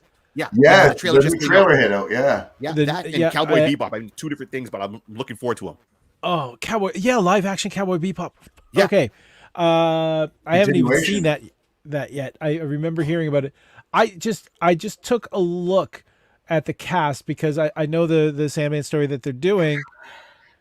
And my immediate thought is who's going to be playing John Constantine? It's Gwyneth. What's her name from Star Wars? Phantasma. No, Gwendolyn Christie is actually playing Lucifer. Oh, you're right. I'm so sorry. You are right. That's correct. And I just went through the IMDb, and no one is listed as playing John Constantine, who actually is an important character to the storyline. But I just went over to check Matt Ryan's IMDb. It doesn't mention it, though he's still playing, as of 2021, he was still playing John Constantine in there. Spoilers. So according to, I just pulled up this article, and it looks like Jenna Coleman, who, if I'm not mistaken, is from Doctor Who. Doctor Who is playing Johanna Constantine. That's what we reported as well. Yes, but Johanna, if you read the Sandman book, Johanna is actually his grandmother or great grandmother. So okay, thank you. It time hops a little bit. So maybe he's not in it. There is. I just took a look through the IMDb list, looking at this. John Cameron Mitchell. If anyone is familiar with John Cameron Mitchell, broke out with Hedwig and the Angry Inch, which is a great independent film. It's a musical as well. What's his name? John Cameron Mitchell. Here's me being geeky again. My wife knows him from all the new theater stuff. Yeah, definitely. It's a very much a theater actor, musical actor, writer, director. And their look, I think, would fit for Constantine. And they are listed on the IMDb as a character in, and they don't say the character's name. And the John Constantine character does not appear in it. Now, we're talking about doing people dirty. Matt Ryan definitely deserved a longer run. And I was kind of happy that he got into the Legends heroes from DC Legends of Tomorrow. He'll get there. Yeah. I think he's the best. When people talk about Robert Downey Jr. being born to play Iron Man. Oh, here's another one that'll make people angry with me. I don't agree with Hugh Jackman as Wolverine at all. At all. Even a little bit. Too tall. Too tall, too pretty, too nice. Too the guy cannot play. The biggest thing about Wolverine is Berserker Rage, and Hugh Jackman did it one time in X-Men 2. The best Wolverine so far has been Daphne Keane playing X-23. I'm sorry I said it. I'm not sorry. I mean what I said. I forget what we started on there. Constantine. Ryan, Matt Ryan and Robert Downey Jr. Those are two born to play those roles. Sorry, guys. James had to step out. I was going to say Ryan, but he had. He's got to be up at 5 in the morning. Teenagers. Oh my goodness! They have one of those in the morning. And Matt Ryan. I mean, he was. That series, Constantine season 1, I watched it, loved it, and then they gave all these great tidbits into the magical universe of DC. That you saw the helmet for Dr. Fate and there on his shelf. We were going to see Detective Chimp. Thank you, and they didn't. They cut it. Season 1 done. I'm like, you had all this possibility, killed it. Almost I'm gonna disappointing Swamp I'm gonna Thing. do a deep cut. I'm Yeah. gonna do a serious deep cut on this. The pilot for John Constantine was a lot darker than the series ended up being. They nerfed it, and the original pilot for the John Larroquette show, when he was the suicidal drunk who was managing a subway station in New York, was such a brilliantly dark pilot, and then they had to tone it down for Middle America or whatever, and that's why that series failed. Wow. But yeah, AJ recognizes Cameron Mitchell. Yeah, Cameron Mitchell's pretty amazing. Can I mention one more thing just because you brought it up? Just the name, you brought it up because we're all, except for Erica, I'm sure, we're all around kind of the same age. Like we're all kind of Gen X here, like 40s, Totally 50s. millennial. 50s. Night Court, my favorite show growing up. And they just dropped the picture today for the revival of Night Court starring Melissa Rauch from Big Bang Theory as Harry's daughter, and John Larroquette is in it as well. It was a photo of the two of them. It breaks my heart that Marky Post just died. And as far as we know, she won't be a part of this then at all. I saw Marsha Warfield posting some old stuff. She's going to be involved as well. No word yet. I don't know. I follow her online. Amazing, so amazing. I don't want to swear in just case any of James's students listen. Oh, fair. Yeah, I'm joking. This is labeled for people over 18 anyway. So, if I can make one final thing, something Barry mentioned, somebody who I felt was treated dirty sort of in Hollywood was Dolph Lundgren. Because one of the things I heard about Dolph Lundgren was after Rocky and then what was it, Red Scorpion? Right. People were reluctant to even view him to audition for stuff because they thought he had an accent. Yeah, they thought he was Russian. Yeah. Yeah, I remember that. Well, I mean, he is. He's not Finnish, Norwegian. I think he's American. No, he's Scandinavian. Let's Google that. Yeah, that's we're all like, quick to Google. Dun, dun, dun. Swedish. Swedish. He's Swedish. Yeah, born in Sweden. There you go. So, but he's idiomatic when it comes to speaking English. So, I mean, he was great in the Universal Soldier movies, though. At least the first one. Yeah, I Come in Peace as well. Was he in that? Oh, was the the cop. movie I Come in Peace. Yeah, I was thinking of I Come in Peace, You Go in Pieces. Was that the same movie? That's the same movie. Okay. By the way, the cat line. The Quebec translation for the title of that was Dark Angel. Shout out to Jessica Alba. I think it was because the heroin that was being sold was stamped Dark Angel, so they couldn't translate the visual of that. So rather than calling it, alien drug dealer or something in French, they just called it Dark Angel. So they just switched out some English words for other English words, just so they didn't have the same title as the English title of the. Yep, sounds about right. It would either be that or like original English title with like a VF in little parentheses. Yep, that's just how we roll. Bang we. My white. All right. I had a lot of fun. Barry, it was so great to hang out with you again. Erica, always fantastic to hang out Always with you. Always a pleasure to be on. Zeus, what's your take on your very first BattleCOM? Thank you for letting me win, guys. Grandma, mom, kids, thank you all for tuning in and voting early and often. I'm just kidding. No, I had a great time. I love just sitting around shooting the shit, talking pop culture. As you can see behind my head there, that's my thing. There's 4 types of categories that I run through with it. It's going to be comic books, it's going to be movies, it's going to be board games, and it's going to be video games. So that's the I'll pick 3 questions that'll cover at least 3 of those topics. Nice. For everyone. So. Well, we went through my board game knowledge in this one.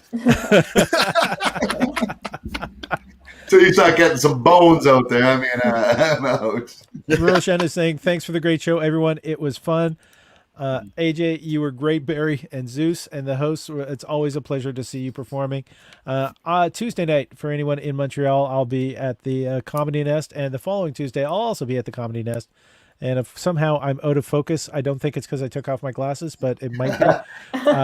There is, and of course, got bored of working, so I'm back. Why is Paul blurry? I took off my glasses, and so all of you You've get been to see me drinking, as Sean. You've been drinking, and it's just in one corner of your eye. But it's it was a great pleasure. Definitely, all of you are going to be welcome back to BattleCOM. Welcome to the family. Thanks so much. I had a blast. Please remember